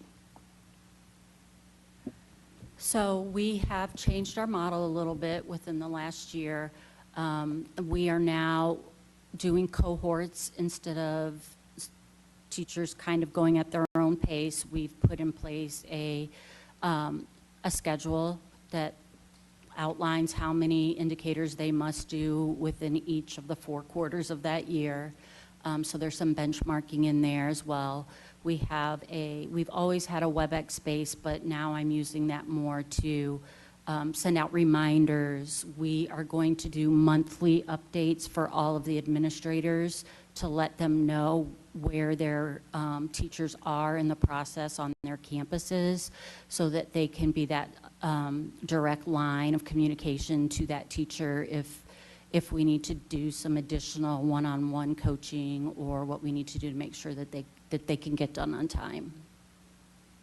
And then, do we have any goals when it comes to some of the survey results? Like, are you aware of high school STEM programs in LISD? I've got beginning of year and end of year, but I don't know what the goal is. I mean, what's the goal, right? I mean, I'm assuming the goal is 100%, but 1 year tells me nothing. I need a range. Dr. Fitzhugh taught me that. I need a range. I don't need 1 year. That's a snapshot. I need what does it look like over years. And if we're getting the same, 66%, which is great, that tells me that we're missing the mark somewhere in our education. When we did the long-range planning thing, I will tell you, I sat in on the student portion. And they were like, I didn't know about this, and I didn't know about that. Now, part of me is open your email, which I know is old lady of me, but I know that's part of it. But we have to know where we're missing the mark here. Because I would say it's not the kids that I care so much about knowing, it's their parents. Because there's not a greater influence on what a kid takes than their parent in driving them. So while I think this is a great question to ask kids, I'm more curious about their parents. And are we tracking that? Because to me, that's the impact of the program, is that we're not just the kids, but their parents. So that was my second one question. And then my last question is, once again, it's more about these long-range goals for the program. We're getting a lot of snapshot data here tonight, which is good data, and I appreciate it, but I want to know what the goal is, right? I mean, what's the goal? I mean, because you talked about space in our middle schools, and so I'd like you to speak on that, because 28% of students are in a STEM elective. I won't lie, I think that's really low for a STEM-driven middle school. It's for middle school. So could you speak to the lack of space? Because I know that they've got nothing but space at some of these schools. And I think it's a two-sided coin, right? Like, we are a STEM plus philosophy. So STEM is an elective. If a student chooses not to take STEM and wants to be in fine arts or athletics, they're welcome to do that. We don't necessarily push them towards a STEM elective. We do allow them to waive PE in 8th grade if they take a STEM elective. So that's kind of an enticement if if you want to kind of go into one of those classes and not take PE, that's always a choice. Some campuses, have a higher number of students who are electing into the STEM electives. It's not, it's not an average across all. I have one campus that can have 3 classrooms, and I have one campus that's a smaller campus, and, their struggle isn't space, it might be teaching units. So it's really multiple things that go into how many classes can you offer, who can you get to cover. So you said it was a space issue. Some campuses it's space, some campuses it's other issues. So it's not the same issue for every campus. Okay. I should clarify that. It just depends on each campus individually. But again, we have gone up. I can tell you there were times when we were at 15%. So we have grown over time in that respect. So this goes back to my question, what's the goal? That's a good And I question. think that's, and I think that should be part, Dr. Rapp, of these presentations for these programs. What is the goal? Right now, we have data for the last 5 years, and it's grown, which is great. I want to acknowledge the growth. But what's the goal? What's the goal, or is there a goal? And if there isn't a goal, I think we need to set a goal. I don't necessarily think it needs to be part of the scorecard, but I do think that programs shouldn't just plug along in program land. I think there should be some kind of accountability. I hate that word, but some kind of end game, if you will. Yes, so, one of the things, and this does mirror kind of a comment from the scorecard the other night, when we first rolled out, of course, the model of the STEM program, really what you're getting data on tonight is data collected against that model, right? So I think what y'all are speaking to is from here, now that the model's been implemented and we're bringing you data on, this was the model we created. what's the uptake on the model we created? So definitely there should be some next steps, and I think your next round, it'll be a little bit before you see another program eval, but this gives the team a chance to walk away and think about what is the measurement next, and I think that's a valid next step for this conversation. Yeah. As always, an excellent translator. Are there any other questions or comments? Thank you all so very much. We appreciate the work. Next up is the finance report. Mr. Rare.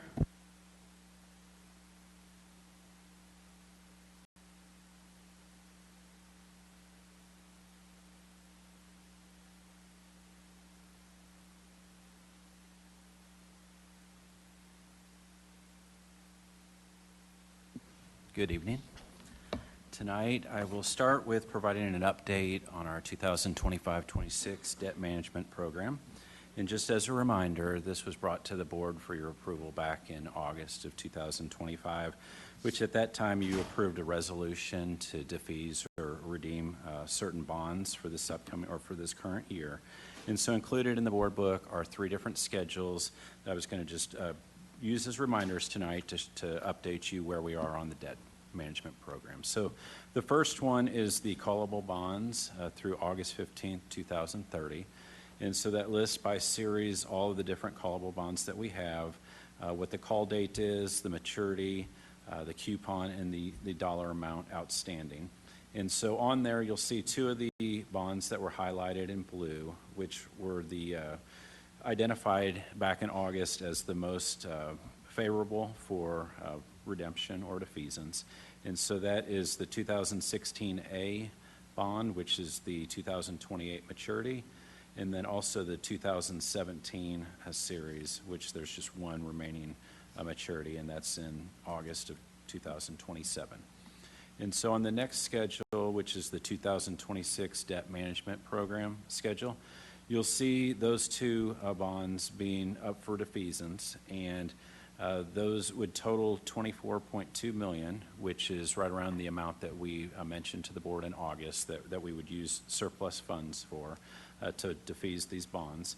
And so that would actually provide net effective savings of $2.2 million. And so you'll see on the 2016A bonds, that's 10% of the principal, and then 2017 bonds, that's just under 8%. And then the last slide is just a projected future debt service and INS tax rate. And this is preliminary. We'll continue to update this. And one thing I wanted to highlight on the defeasance, we're updating those tonight, but we're still planning to actually move forward in August. And so August 15th is the date that we're looking to defease those 2 series. And so on this schedule here, it will show you by year the existing debt payments. We'll subtract out the defeased payments that we'll no longer have to make in 2027 and 2028. And then we've also included, we still have $210 million remaining of our 2023 bond. And so those are bonds that we could still sell, and we've included them just for illustration purposes, all in one sale to come next May is what we're looking at, May of 2027. And then we've also included, we received some additional state aid. It's for the additional, for the homestead exemption. And so at this time, we're being very conservative. We've included $6 million for next fiscal year, and you'll see that that continues to decrease over time. But that brings us to a combined new debt service total. The tricky part with this evaluation is trying to decide what our future growth is going to be. We probably maybe a year or so ago, we had 4% is what we were looking at. But every time in a legislative session where they increase the homestead exemption, then our growth is going to continue to decline. So right now, and we'll talk about this more in our budget presentation in a little bit, but we're looking at about 1.5% for next year. So that's what we use for continuing years. And so you'll see what that would do to the INS tax rate over time. And so, as I mentioned, this is just an update tonight. We'll come back in at one of the first meetings in August before we'd actually move forward with the defeasance. So I'll be happy to answer any questions. Are there any questions?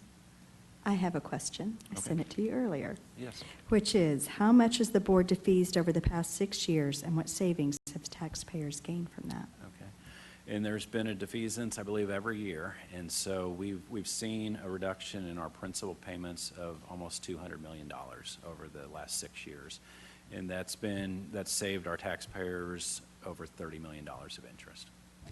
So for those who didn't want us to pay off bonds early, I would say that by paying off bonds early is how we've been able to create capacity in our INS. That's correct. It's been Correct. very beneficial. So that when we do sell bonds, we are looking at not having to increase our INS portion of the tax rate. So That's right. even with the, I will just say, and Ms. Sells and Ms. Lasan and I have been on the board long enough that when we used to look at these, they assumed a 5%, an 8%, a 9% 1 year increase, property increase. And now we're looking at 1.95, if I read the slide correct, that's coming up. That is significant. And I do wonder what that looks like for what we predicted back in 2020 and 2022, right? We assumed that 5 and 6% down the road. And so I want to give credit where credit's due in the management of this. Because of the good management and because we were able to create capacity, we haven't had to increase our tax rate to manage that. So, That's great. thank you very much. You're welcome. And now you're still here Okay. in the comfortable chairs. Yes. And that is our May 11th regular board meeting consent agenda and cooperative purchases. Yes, we have 5 items on the consent agenda cooperative purchase preview for May that we'll be bringing back for your approval. Tonight, I'd like to highlight one of the new items, which is for the 2023 bond, and it's for the student information system. It's a cooperative contract, and so the district will begin using the new Skyward Cumulative SIS system in July of 2026. This solution will help meet all of our state requirements, and it provides critical functions such as gradebooks, health services, student services, attendance, student scheduling. And so that's a bond purchase that will be coming out of a cooperative contract for your approval next week. Are there any comments or questions about the coming up consent agenda? All right. Moving on. The 2027 budget. Mr. Rare. Yes, I have some friends joining me for this one.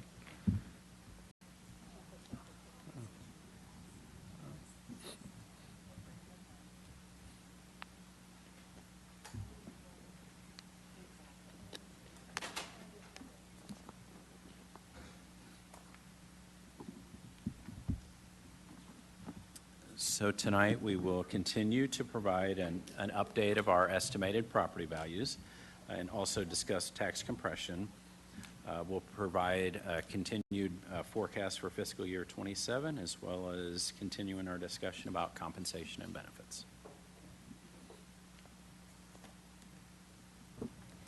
So, Madam President, members of the board, I thought it might be time to start bringing back the graphs.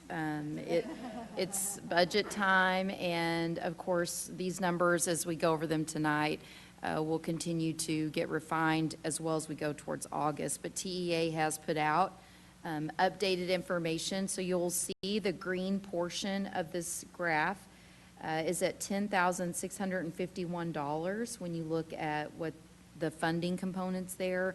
The M&O's part of that circle that has changed since we last started looking at this depiction. You see on the far right, allotment for basic cost, teacher and staff retention allotments, and the basic allotment. So the basic allotment pie has shrunk a little bit as they created those two new, the TRA and the allotment for basic cost, right? And I do hope that as we enter into the 90th, we can really make some headway with our elected officials. I know that they're listening, that there's progress that can be made with that allotment for basic cost, that they can build upon that to catch up with inflation. But you still see things in this $10,000 figure. You still see TRS on behalf, which we cannot use across the state. We're simply a pass-through for that. You see other allotments as more and more things get put into allotments.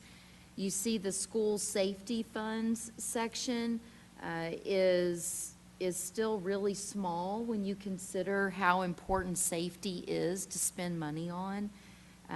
So just more to come on this graph, but TEA has definitely updated this pie chart that we've looked at extensively. You see in 23-24, it was $16,219 per student. I still would call your attention to the little bar in purple. The $259 is other. That would be state contracts, STAR, vendors, TEA costs, those kinds of things.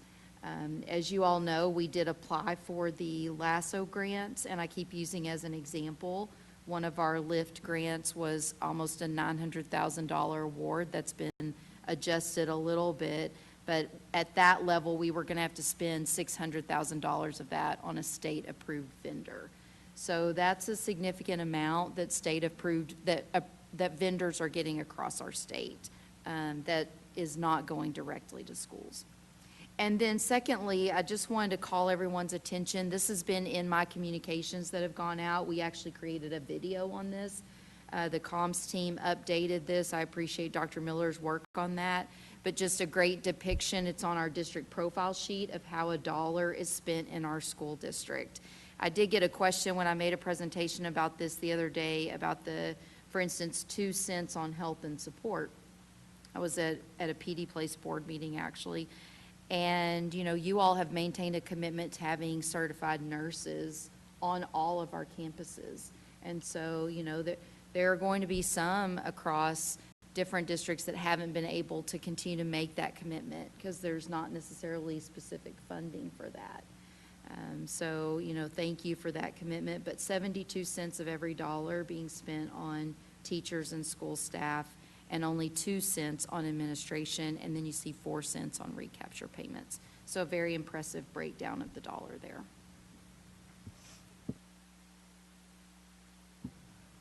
All right, so we will start looking at our estimated property values. And so we've received our preliminary values for April from both Denton and Tarrant appraisal districts. And so you'll see the breakdown on this slide. And how that compares since fiscal year 23. And you'll notice where there are some years where the property value or preliminary taxable value goes down. And the reason for that is the increases to the homestead exemption. So in 2024, there was an increase from 40,000 to 100,000. And in this past legislative session, it went from 100,000 to 140,000. So that's why you'll see the decrease. But right now for April, we're looking at $68.6 billion for our property value. And how we use that number, since it is preliminary, we won't receive our certified values until July 25th. And so those certified values will actually be what we'll use for the budget, but also for the adoption of the tax rate. But right now, to continue forward with the budget, we have to come up with what we think our certified values will be. And so what we've done is looked at the last 3 years and tried to find a correlation between the April preliminary values and what the certified values will be. I went back even further than that, and the percentage, so the difference was anywhere from 82% to 112%. So someone who likes data, trying to figure out exactly what to take from that. I'm not exactly sure what we could. So right here, we just have 3 years. Last year, since the homestead exemption did change, I didn't feel the 88% was as reliable. So for just moving forward, right now, we're using the 90.97% that we saw back in 2024 tax year. And so you take the April preliminary value of $68.6 billion, multiply that times the 90.97%. That gives us a certified value that we're currently projecting of $62.4 billion. And that is an increase of about 1.5% from last year. So then the certified value will help us determine what our tax collections are locally. but then we need to come up with what our T2 value is, and every year, every legislative session, the number of T values continues to grow. So, but focusing on this one, the T2 value is the tax base that the state uses to calculate what our local share of state funding is.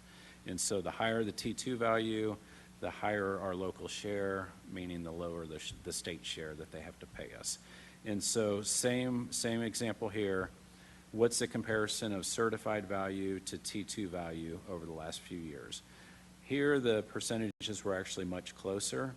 So we're using an average of the last 3 years, and so we're looking at 93.2%, which is an average of the last 3 years. So taking our certified value of $62.4 billion times the 93.2% brings us a T2 value of $58.1 billion.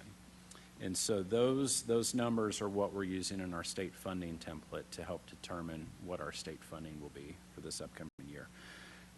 As I mentioned, we'll continue to look at this, but really until we get our certified values in July, these are just estimates at this time.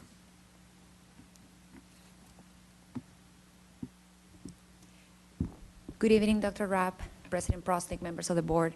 Today, I'm going to provide you with a quick update regarding the budget development process for fiscal year 27. So most of our revenue assumptions remain consistent with last month's report.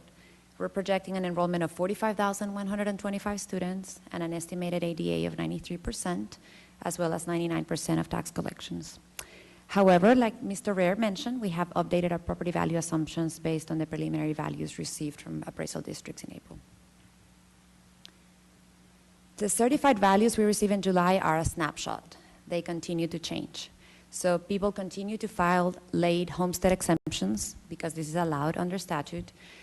Court outcomes and settlements can lead to value changes and refunds, so adjustments can be made to the roll after certification. So the certified values we receive in July are used for budget and tax rate adoptions, but those are usually not the final values. Changes in property values and the expiration of disaster pennies are projected to reduce tax collections by $32.5 million.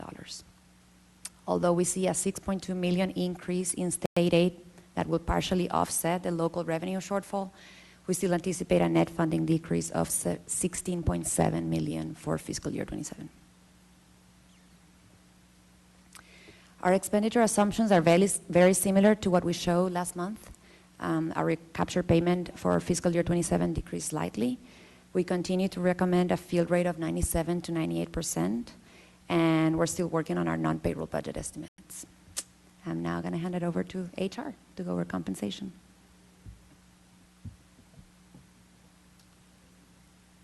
All right, good evening, everyone. Here we go. We've been looking at this option 2A for our pay increases, and just kind of a quick reminder of what those were, since it's been a few weeks. We figured out that 3% of the midpoint raise for teachers would be $2,100, and so years 1, 2, and 4 for teachers, that would cost the district $2.3 million. The tiered rates that we were looking at for different years would run $1.8 million. So for teachers and all of those professional positions that you dedicated district money to match the TRA funds, that would be a $4.1 million for that group. All other employees in the district come up to 3.5, so you're looking at $7.6 million in increase with that scenario. Again, as we pointed out in February, the inflation rate was 2.4%, and then this would set our teacher new hire rate at $64,250.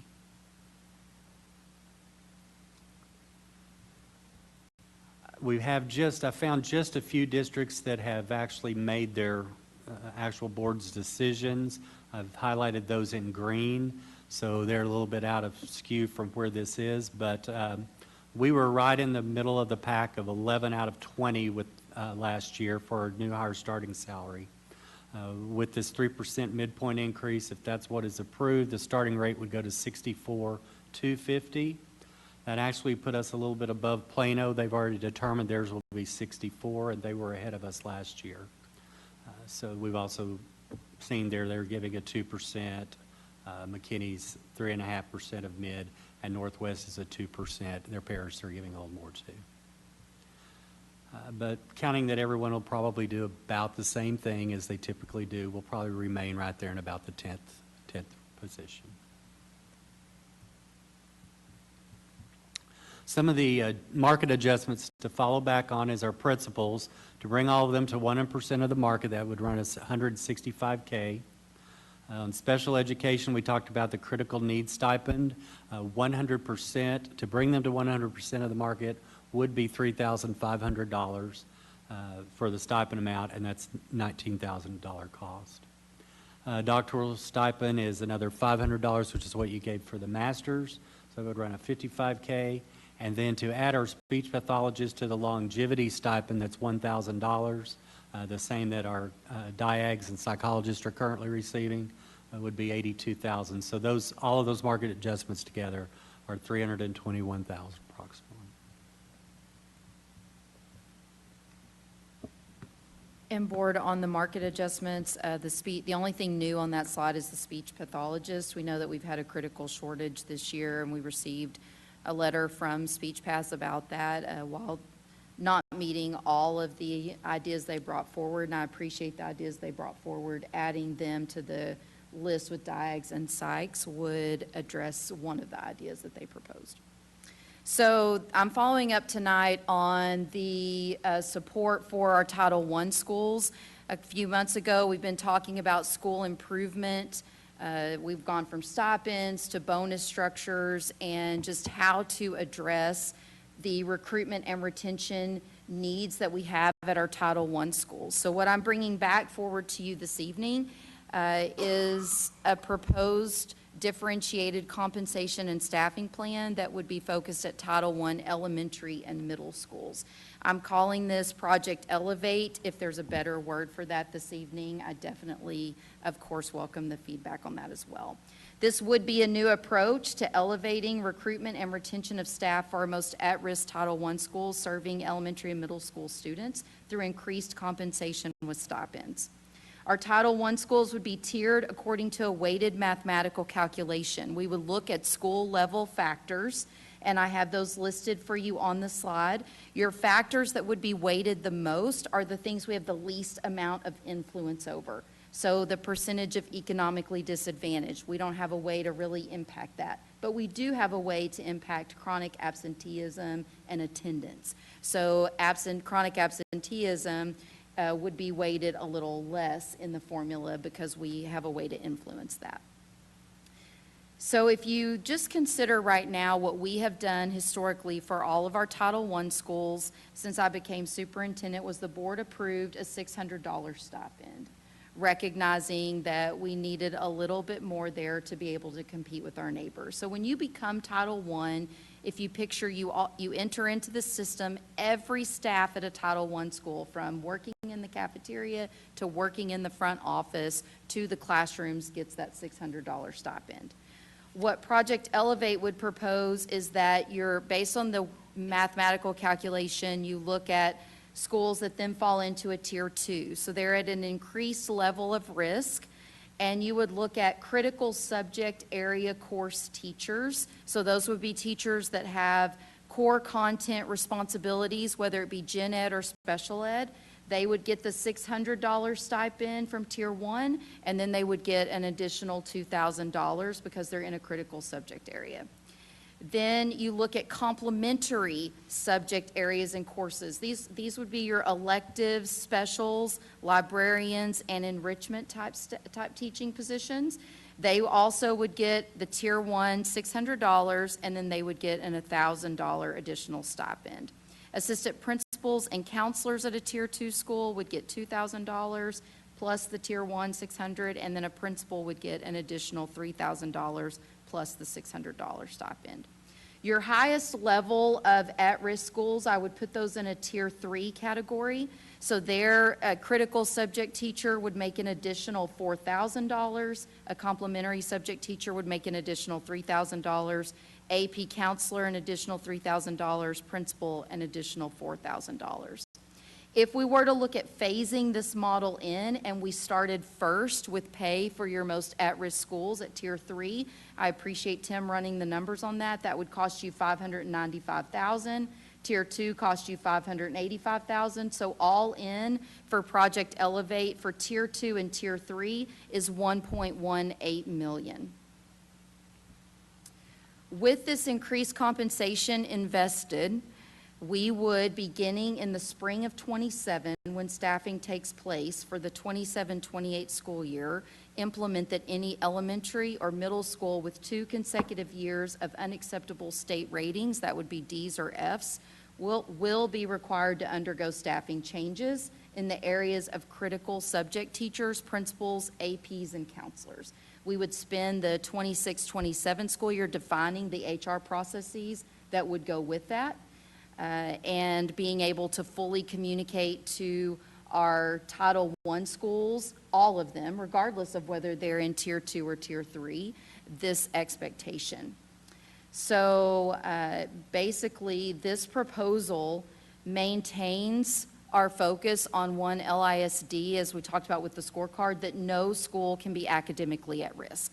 And the scorecard we propose to you expects that 100% of our schools will be rated as C or higher. But it honors the conversation that you all brought to the table, that you didn't want to see the additional compensation just given based on state accountability scores, and you also don't want to create rewarding bad performance, right? You want to recognize that there are school factors that add additional work. This model does that. It would allow us to be very competitive with our neighbors, and it also recognizes that if a school is not performing, then in the areas of those critical subjects that we would need to take HR action, because you are investing money into the staff there. So with that, I'm going to turn it back over to Melissa to basically start picking back up with benefits. But I know, board, that we have been looking over the past several months for a different way to go about this conversation. And so you will see later on what we've worked into the budget slide is starting this coming school year with the Tier 3 phase-in, just to be able to start rolling this out district-wide and helping educate people about this model. And of course, I'll take questions on it when we get to that later on. As always, you can't talk about compensation without talking about benefits. So I just wanted to bring back the Affordable Health Care Act that we talked about in February, where we are seeing benefits playing a deeper role in our compensation lately. We're seeing that employees are having to choose our lowest priced plan rather than our other ones due to what they're making in their monthly check. So again, we are required by law to provide affordable health care. We have, you can see for each month that we are not in compliance, we are taxed. We are imposed a fee.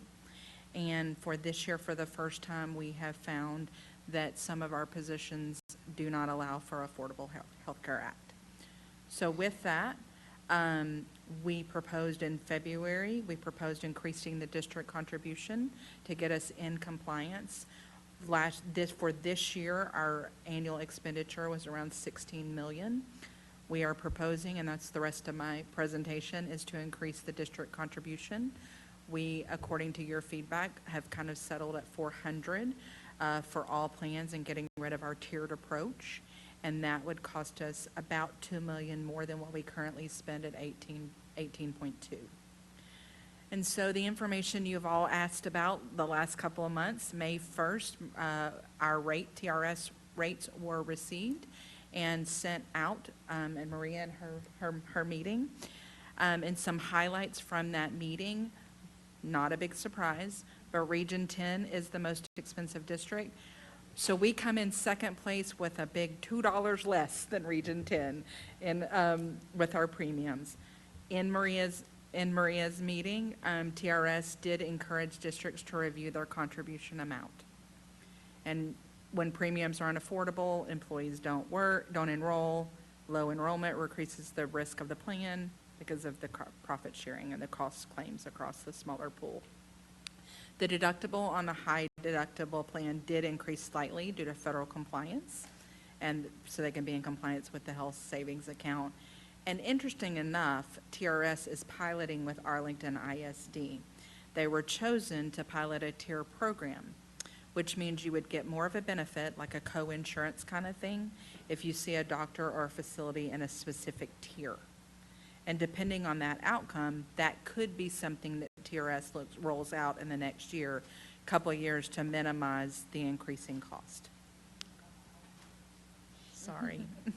So we do have all of the rates for all of our plans. I put in here the primary plan because that is the one that most of our employees choose.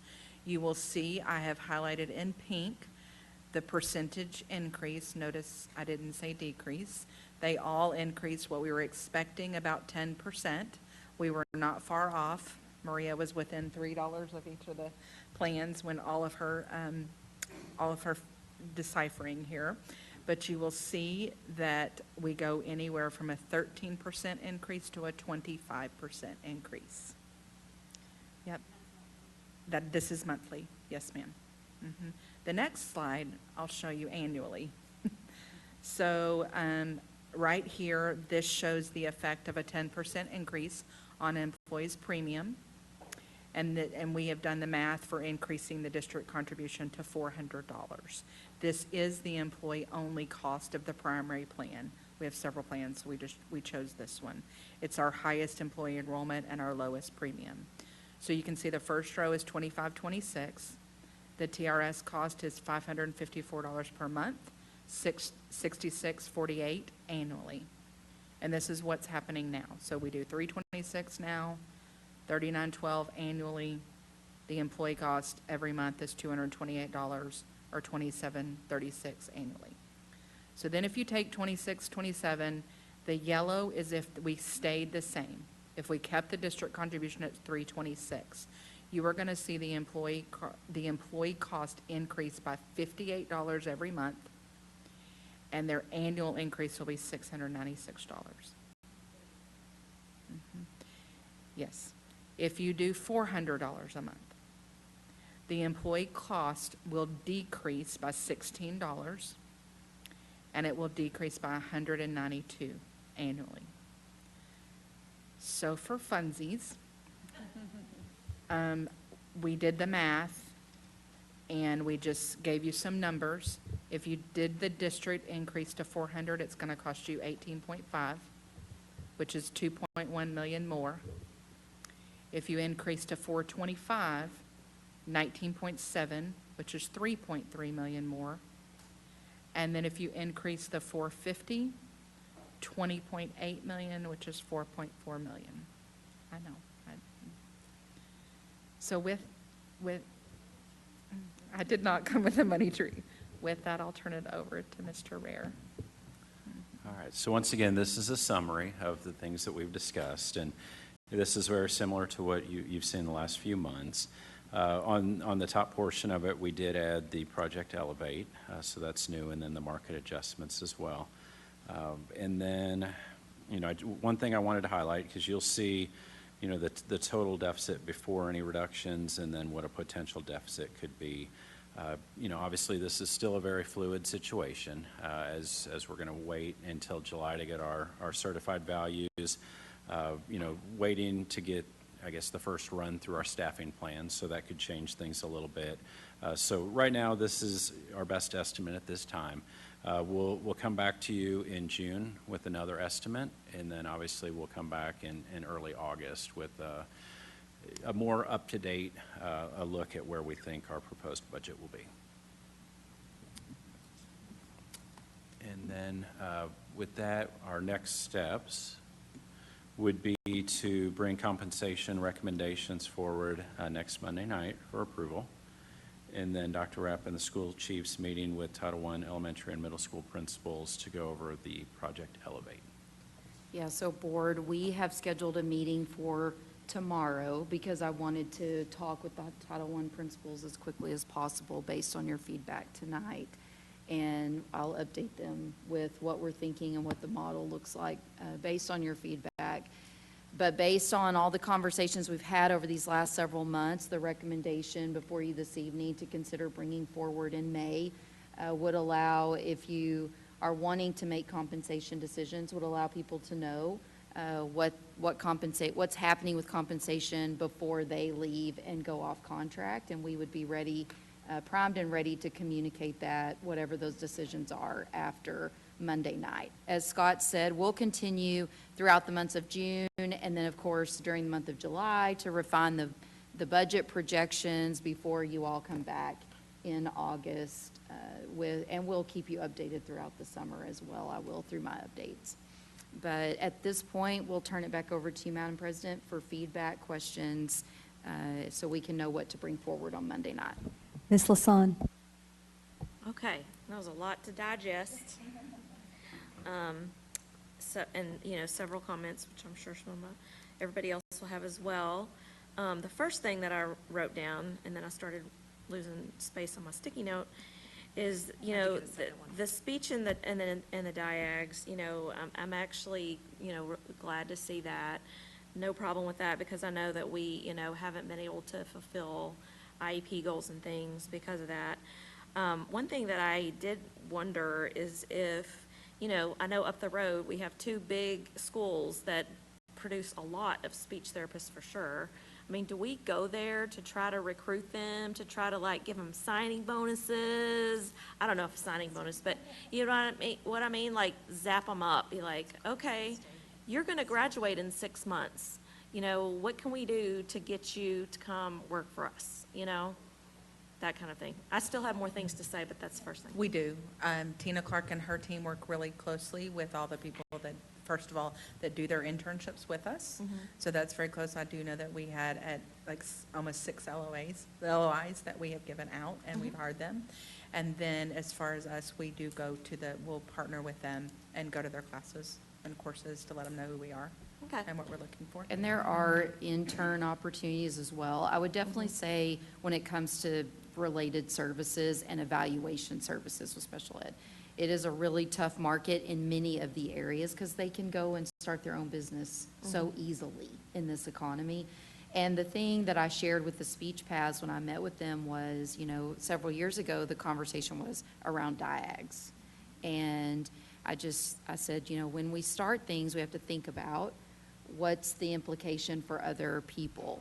So from bilingual, that's a critical area. Obviously, we've upped the stipend. We don't do a signing bonus, diags, not signing bonus. So, and they, I think, understood and appreciated that feedback, but definitely it's a challenging market. And my comment when we met, and to Ms. Litchfield and to Ms. Clark, is we've got to continue to think differently about how we're going to provide these services. The market isn't going to get any easier to operate in. There's fewer people coming into the public school system. We can't compete with some of the benefits of the private market. So it's a challenge for us, but we need to come up with some different ways to do this. Okay. The second thing, Ms. Cobb, don't hate me. These insurance costs are crazy. And I harped on the private insurance bit a couple of years ago, right? And you guys did very big research, and we ultimately decided that was not worth it. I see you back there looking. And obviously that is not for next year, but is that more time has passed, maybe more districts are using it. How's that looking? Is that an option? So the feedback from Maria and I, and we actually talked about this just the other day. In fact, we're finding more and more people that have gone out are coming back in. Okay. It is incredibly expensive, and you Okay. have to self-fund. Most districts don't have the money for it. Sure. And then one big claim may take you out. And then what we're finding is those that have gone out, in fact, I can think of 2 that we were just talking about the other day that are already back. Okay. They All have right. broken the 5-year rule, you don't have to wait 5 years. But when they're coming back in, we're finding that there's more and more criteria that they have to, and requirements that they have to go through than anyone else. Okay. Good to know. I'm just thinking. I would not suggest We're getting it. kind of desperate here, so just asking. I've already kind of given you my feedback about Project Elevate. Thank you. I was really had a lot of angst about paying teachers based on a kid's test score. And I think, and this is a very good way of paying them for work that they have done, you know, or will do. I think it's a great alternative, you know, and maybe hopefully it will drive more people to want to work at these schools. So all about that. The last thing I guess I wanted to say is just looking at the lovely little yellow, that one, yes, that you got on your hand right there.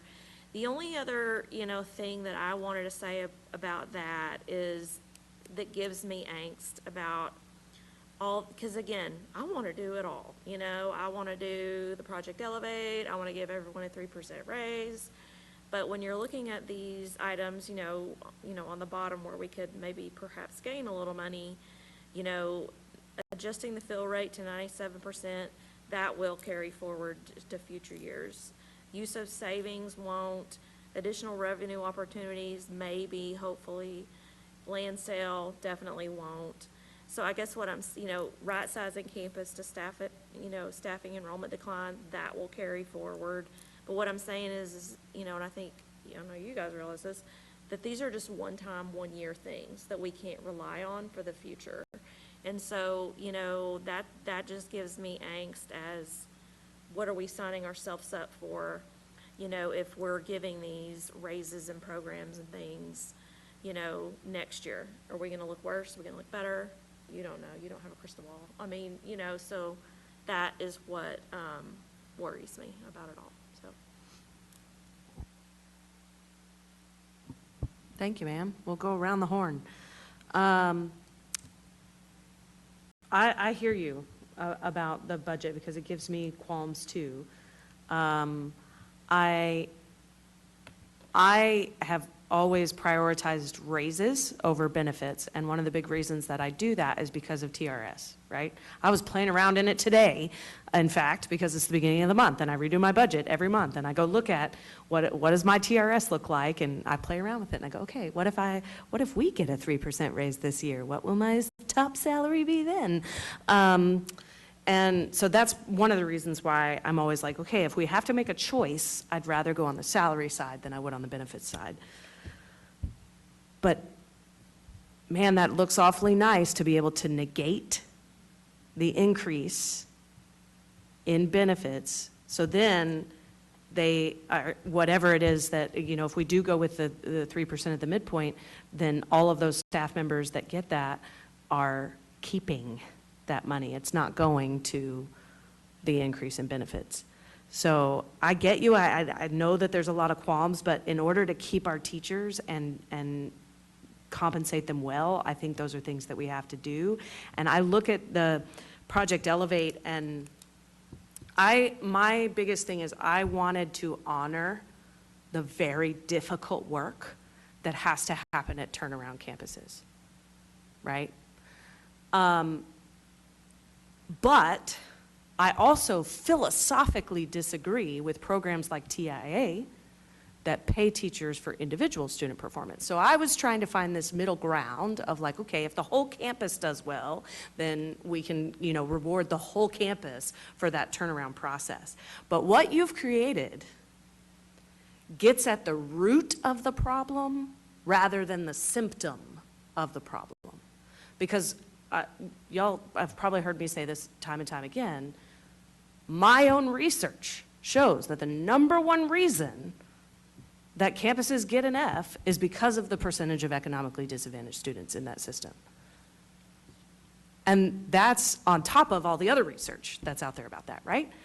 And so this is a program that gets at the root of the problem. It's the exact reason why we invest in communities and schools that we saw earlier today, because it gets at the root of the problem. So to me, this is such an important initiative, and I think that if it works, we can become a model for a new compensation framework that competes with TIA and show the state a different way of going about it where we become collaborative instead of competitive. All right, I'm off my soapbox now. Thank you. Dr. Taylor. Thank you, Madam President. Moving back to the slide, I think it was certified value projection. Did I write that right, correctly? So, my question related to, I'm a big proponent of averages. So when you talked about the T2 value projection using averages, totally on board. You mentioned that there was 1 year, I think the middle year, whatever that was, that wasn't reliable data. Can you remind me why that wasn't reliable? Because when I add them together, I come a little bit less than a 90.97% that's used for the projection. Just in comparison to where we'd been the previous year, I think because of the decrease in the homestead exemption for last year, that brought the percentage much lower. So you feel that's an outlier? I do feel it's an outlier. However, as I mentioned, looking back previously, it's all over the board. All over the place. And so it's the 90% best estimate. Okay. I think that's probably, at least hopeful that's where we'll end up or close to that. Okay, sounds good. And then I had questions about the cost of Project Elevate, because I guess I went to the yellow slide and it looked different from the 1.1 million, but you explained that about the phase in. And then I just wanted to know, because I was curious, we had talked about incentives probably the last couple of board meetings, what was that cost compared to where we ended up with Project Elevate? So that cost was looking to be closer to, I think, 1.6. Okay, got it. So 1.1, this differentiated model actually comes in a little bit less, and Which I think is achieves yeah. more of the goals that y'all were Exactly. hoping for. And I thought that was an important point to call out. With respect, and then I wanted to know if the $600 was going to go away, but you answered that they would still retain that stipend, so that was good. I really like Project Elevate. It's not a surprise to anybody that I wanted to do something, drastic, innovative, whatever it was, that was going to help us get our schools where they needed to be everywhere. Because, I talked about, again, knowing that this board, supports all of the students, all of the schools, knowing that the staff works really hard at all of the schools, supporting all of the students, but just the perception from a community standpoint, if you have all A, B, whatever schools, and you have a certain part of your district that is lower rated, how that looks. I mean, that's what the perception might be. So I just wanted to say, I'm excited for what this is. I don't know exactly what it is, or if it will work, but I'm glad that we are doing something. And I think that's important for the community to understand that we're not just accepting that because students come from a poor socioeconomic background that, okay, we just got a few Fs and we're going to let that happen. I loved how you put a slide in there and you talked about one LISD, because it kind of didn't feel like one LISD, but it feels like that we are really moving toward that when we say we're not going to allow any schools to be under a C. And I think that is a great goal to have, and I think this Project Elevate, and I like the name too, I think that Project Elevate is going to do a lot with that. And I know that some of my colleagues did have a little heartburn tying some type of incentive or pay or compensation to accountability ratings or, STAR test performances. So hopefully this is something that you come up with that we can all get behind and support. And then I looked at what we propose to spend in market adjustments, compensation and benefits as it's presented. Is that about $14.3 million total that we're looking at if we look at what we've already given plus in market adjustments, plus what was proposed tonight, if we were to accept the $2 million on the benefits, the almost $600,000 on Project Elevate, and then was it $321,000? Am I getting my total right, that's the total effect to the budget? To do quick math, that looks, yeah. Now, keep in mind, I'm including what don't we have some compensation adjustments that we approved already? Right, yeah, that's So I'm included on adding that the- in, so Yeah, that's the that's the 14, 3.8. okay, because I just want to be clear on what the total impact is to the budget, and understanding my colleagues, angst, of course, you guys know the whole accounting thing and deficits and stuff, and in the red and all that scares me, right? And makes me think about the future. But I will also say, I will challenge this board. We do have a program budget review committee, and we may have to do some work to make all of this work. But I think making this kind of investment in our people, in our students, I think it's something that we have to do.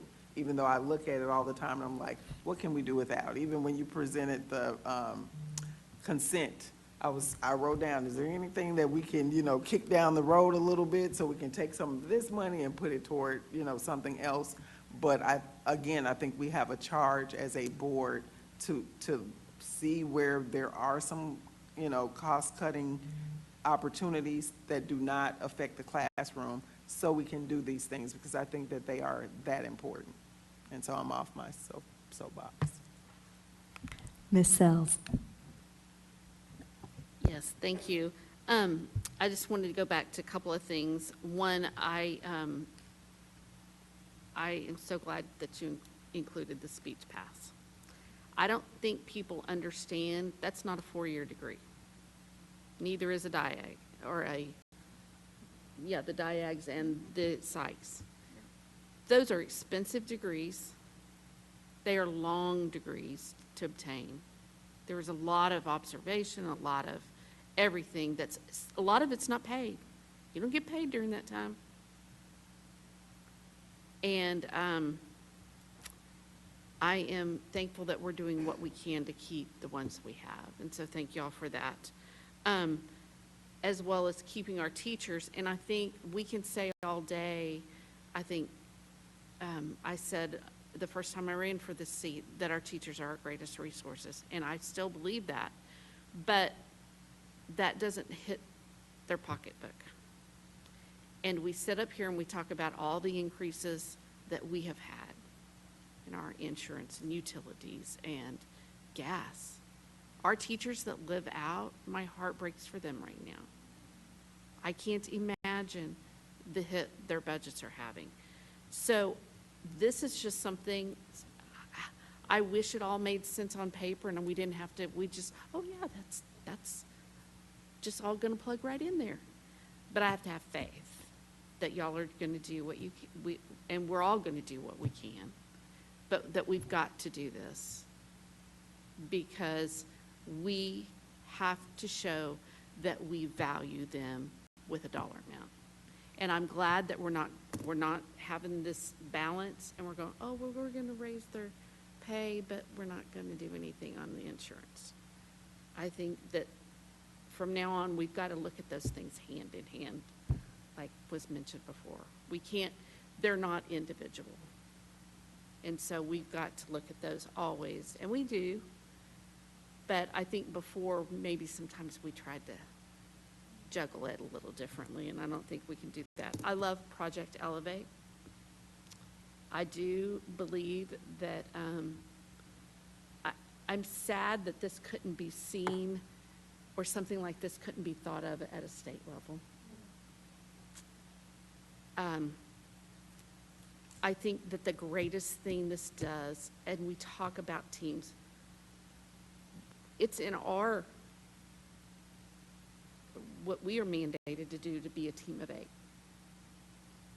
We talk about our transportation team, our finance team. We talk about all the teams on our campuses. And yet this did the opposite of building a team, or the TIA does the opposite of building a team, where this Project Elevate creates a team. And I will guarantee you, I think we have some amazing teachers and administrators who are competitive. And I think they're going to take the challenge. And I am looking forward to those results. Arlington ISD, when will they be releasing, like, if any data on this program that they're rolling out? I'm going to ask Maria.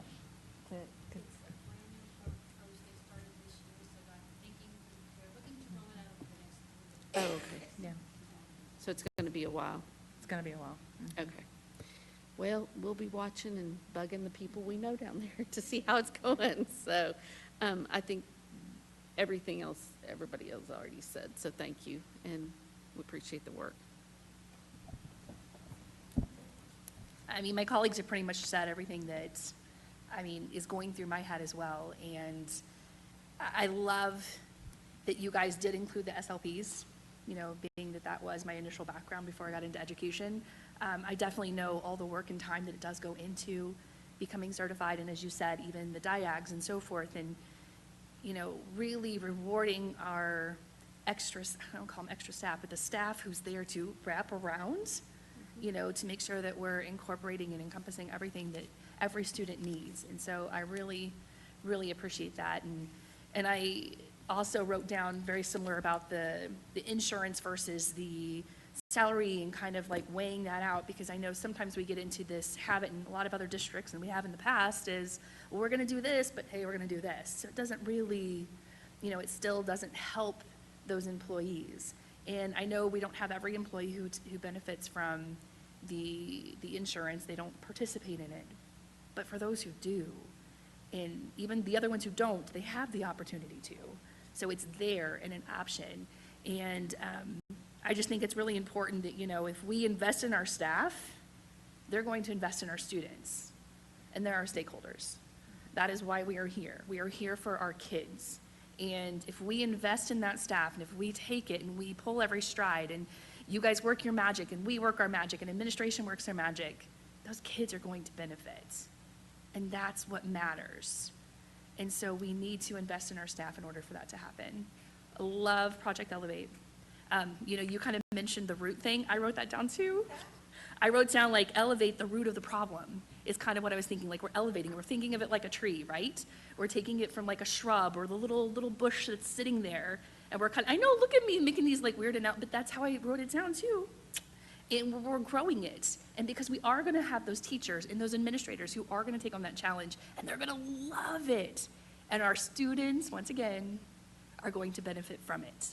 And that is the key. And I love the out-of-the-box thinking, Dr. Rapp, that you have done with your staff in order to present such an amazing product, opportunity, program that will enhance our district and really elevate us above everybody else. And really showing our teachers, showing our staff, showing our community, we really do put a value on that. And we are going to be one LISD, like Dr. Taylor said. And every student matters in our district. So kudos to you. I love that you've thought of this. I love that you're presenting it. I cannot wait to watch it elevate and grow. I will keep it short and sweet. I am very excited about Project Elevate. I have elevated excitement about Project Elevate. I think that my colleagues have said everything that I think about this approach. I love that it's needs-based, not accountability-based, but it speaks to accountability, right? I think, yes, we're aiming to address some root problems. And as we know from looking at all of our turnaround plans, that teacher retention aspect is so critical. We want consistent staff that stays with our kids, that are able to speak to them consistently. And how do we do that? We keep them here with the pay. I know money speaks, right? Money talks. And I'm very excited to see the fruit of this tree that is growing.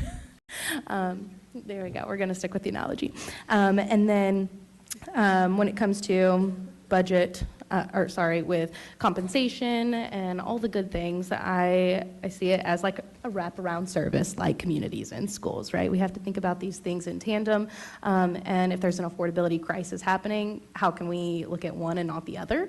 It doesn't make sense for us. If we say we care about our teachers, then we have to put our money where our mouth is. So that is my short and sweet take. Excitement. So I agree with all the compensation things. I hate that I was right about benefits. I will say that up front. I really, because that's just about $240. I do have a couple questions. Has DCAD presented their budget for the year? Has their board seen their budget? DCAD, no, not yet. Okay. When will they do that? That's in May. Okay. Looking at a 2% deficit for the budget, it's a little higher than I would like, but it is, I think, where we're going to need to be. I think it is then an opportunity to speak to legislators to make sure that that can be continuing. I do have some feedback on Project Elevate, and that is for unacceptable performance. I have a problem tying it to the state grading system. I do not have a problem tying it to our scorecard. For our iReady for grade 3, 4, and 5, and I don't want to tie it to STAR scores because that's what state accountability does as far as grading schools. And so in the innovative thinking for targeting it towards what student needs and making compensation for campuses that need the most, I want that accountability to be tied the way we hold you accountable and the way we hold the district accountable when we look at those scorecards. You can speak in a minute. That's where I stand on that. I know that state accountability, unfortunately, is kind of like the boogeyman at the door, but I'm not quite willing to give into it when it comes to that. And so I think when we look at reevaluation, it should be based on what we value in the district, and that is those iReady scores, et cetera. That's my feedback on that. I am excited because it is based on student need, and I would say that that's what we do. We try to do services in this district based on student need. And when we had an audit done by Gibson, that is what they said that we did. When they looked at how we spend our money, we didn't just do a regular formula of 20 students, one teacher, it was based on student need in that classroom. And I think we've just expanded it to district-wide. Dr. Barker. Thank you, Madam President. I understand not wanting to tie it to state accountability. I will say one of the reasons why I appreciate the tie to state accountability, and I don't know if maybe there's some sort of combined metric that happens between scorecard and accountability, but one of the things that we're seeing happening is that districts that don't have some sort of mechanism to address unacceptable schools are getting taken over by the state. And so to me, having some language like that in a program like that allows us to show the state that we have mechanisms in place to address those schools that are unacceptable to prevent a takeover in the future. So that's my only pushback on that, to be able to say that allows us to have some leverage to say we're doing some things here because of these accountability ratings, so you don't need to come in and take us over. Dr. Taylor. Just to, I would agree with Dr. Barker regarding that, because the risk of takeover, it's a real thing. And you know, I felt like we talked about Mill Street quite a bit. You know, it's not like it failed one year, you know, and we've been talking about it for a minute. And I remember seeing the Fort Worth thing happen, and Dr. Rapp will attest to this. It probably was Saturday, and I texted her. And I was like, look, this happened in Fort Worth. They had even closed the school, and they still, you know, these grades still followed the kids. They still came and they took over. How close are we to that? Is that a real risk? And understanding that is a real risk, and we have to do something. I also keep going back to the community. I know, you know, we know how we feel about the STAR test, but it's what we got. You know, you got what you got.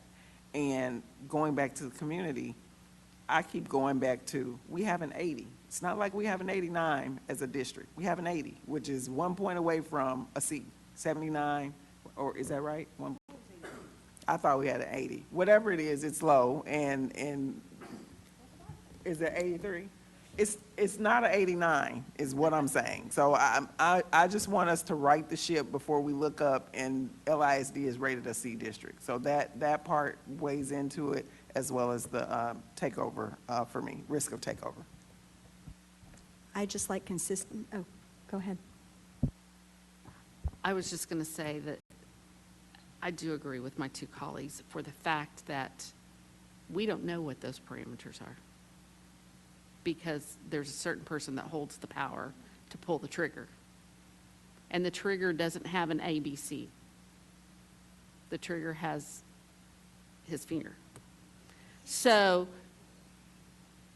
not knowing that, there has got to be some tie-in so that we can go in. Now, whether it can be a shared metrics, or we can have this over here on the side and for our benefit, but if we're going to go down there and speak to them, which I'm planning on doing, we have got to say, hey, we have this great new system and we have tied it, but we believe it's better than that. So I think that if we're going to have any ability for them to see these on the same playing field, we've got to have the same. And that's just my opinion. I do think that it's a system that you can improve and model with different things over time. I think you've probably got to start where the urgency is the greatest right now, which is around the state accountability system. But I definitely think it's possible to take that thinking and model it out with other kind of thinking. So I really think it's a yes and in this conversation. The bottom line is that when y'all take this level of investment, which you're looking at, over $1 million, and I didn't even factor in what you're already spending with the $600 stipend, there should be student performance resulting from that investment. And if it isn't, then whether it's local measures, whether it's state accountability measures, there does need to be a view of both. I think we're just not ready yet for exactly what the local measures would be, but I definitely think we can start this and then come back around, tweaks and changes, absolutely. And it should, as with anything. It should, Dr. Fitchie was just making a point that K-2 teachers their performance matters too and is not measured. And that's been our criticism, constructive feedback, however you want to capture it, on the state accountability system, is it leaves out so many things that are done in the school system. There's been no doubt that as Ms. Litchfield, Ms. Gall, Dr. Fitzhugh, Dr. Miller, school chiefs, as we all meet regularly about our schools that are in school improvement, y'all already, with your budgeting process, have a differentiated model for how campuses get their campus budget. And it's based on these kind of factors. So now what you're doing is now you're layering on top of that system you already have, you're layering on a differentiated compensation model. And I do think that that's an important leverage point for recruitment of staff, but I do think it's an important leverage point going into the 90th. I think investing this money now before the 90th meets, I do think, to y'all's point, it does create some very important conversations with your elected officials. That you are making this investment, they need to value this investment, here's what it costs you. You'll have actual dollars and cents to the benefits, the differentiated compensation, dealing with inflation, all the things, because we do have another session coming at y'all before ultimately you got to go, to round 2 of these costs. So I just would say yes and I thank you, board, for supporting and pushing and saying, here's our angst, here's where we have concerns, keep thinking, keep noodling, keep molding, keep shaping, and it really allows us as administration to bring forward these kind of ideas. And I don't want that to get lost around this table either. And there wasn't anybody else in the room when y'all finished up my evaluation. But, you know, one of the things that I appreciate about all of us is this truly is a team effort. And I think that this conversation and it landing us to this place of Project Elevate, I just think that that is a really powerful example of that. So thank y'all very much. No, I concur, and I appreciate that, and I appreciate my colleagues disagreeing with me on that evaluation. I just like consistency. That's me, because I don't like talking out of both sides of our mouths. That's where I really have a problem with saying we don't believe in test scores, and then we turn around and we tie it to that. And when we, as a board, made a very conscious effort on our scorecard and our long-range plan, we don't refer to that at all when we talk about what we want for our kids in K through 12. And the state does, but we don't. And I agree that it's an and/or, and it's an add-on, and it's part of that conversation. And I guess I just didn't want that part of the conversation to get lost, that the original angst that people around this table had was in tying it to a test. And instead what you and your leadership team have come up with is tied to student need, and I'm greatly appreciative of that. Go find the money tree. If you can find about $12 million, that would be awesome, because I could put some money in fund balance, and I could have some cushion. That's your charge for me. Go find me $12 million. Or some widgets to sell, because she's always wanting to sell some widgets. I thank you very much for the work on this. I know it is not something that is done in a week. I know it is done over processes and lots of meetings, and I greatly appreciate the work along with the rest of the board, so thank you. Next up, Mr. Garricani gets to follow that fun and frivolity with the technology report.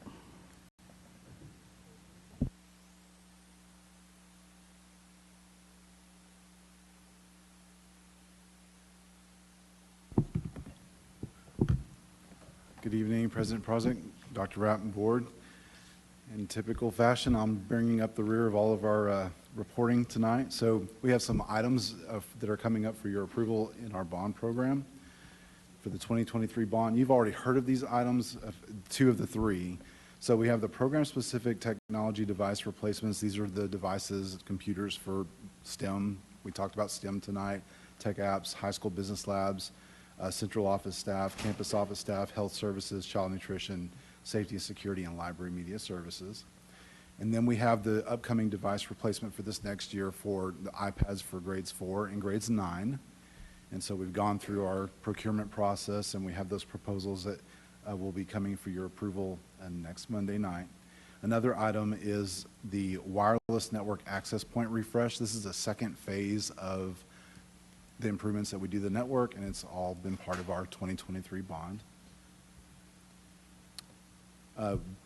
I'm sorry, there was 3 items that you're aware of. A fourth item is just the renewal of our student information system, which is funded through the bond program. We are up for contract renewal. You're talking about what was in consent that Mr. Rare referred to. Yes. Okay, Thank you very much for clarifying that. It is in the consent that Mr. Rare was speaking of. So the next steps is you'll see all 4 of these items next Monday night for your approval and consent.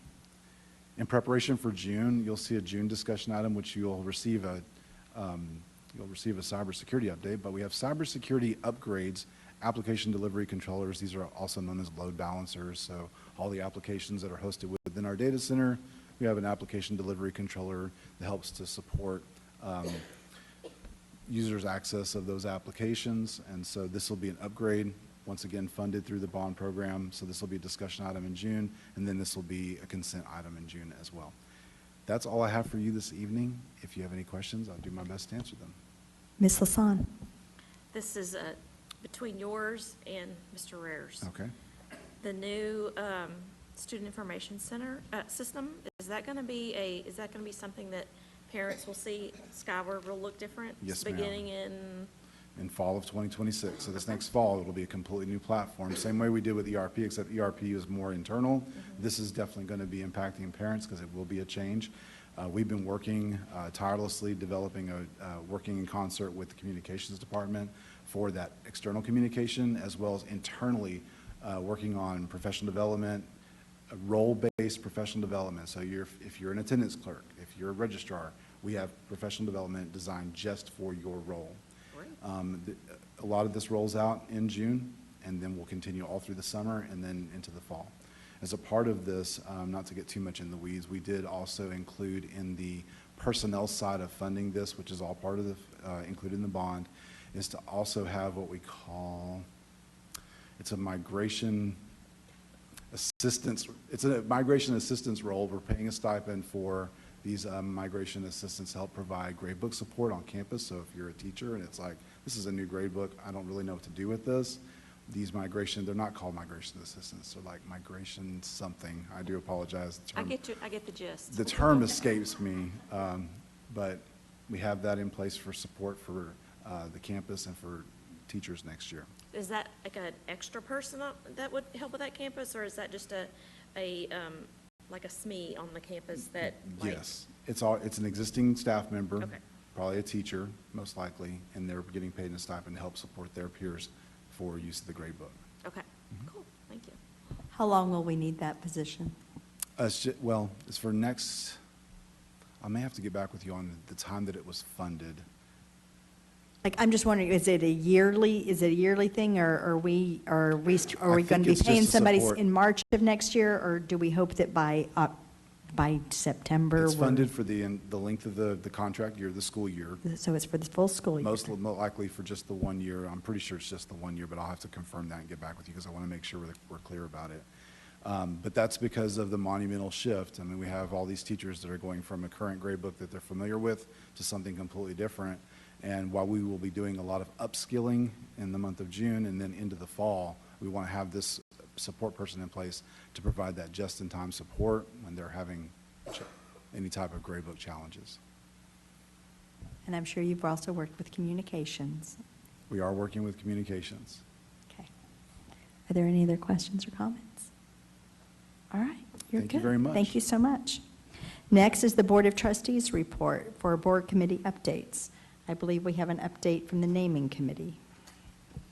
Yes, as you may be aware, well, I know the board is aware, the general public may be aware, we have been by the way, my committee are the two doctors here.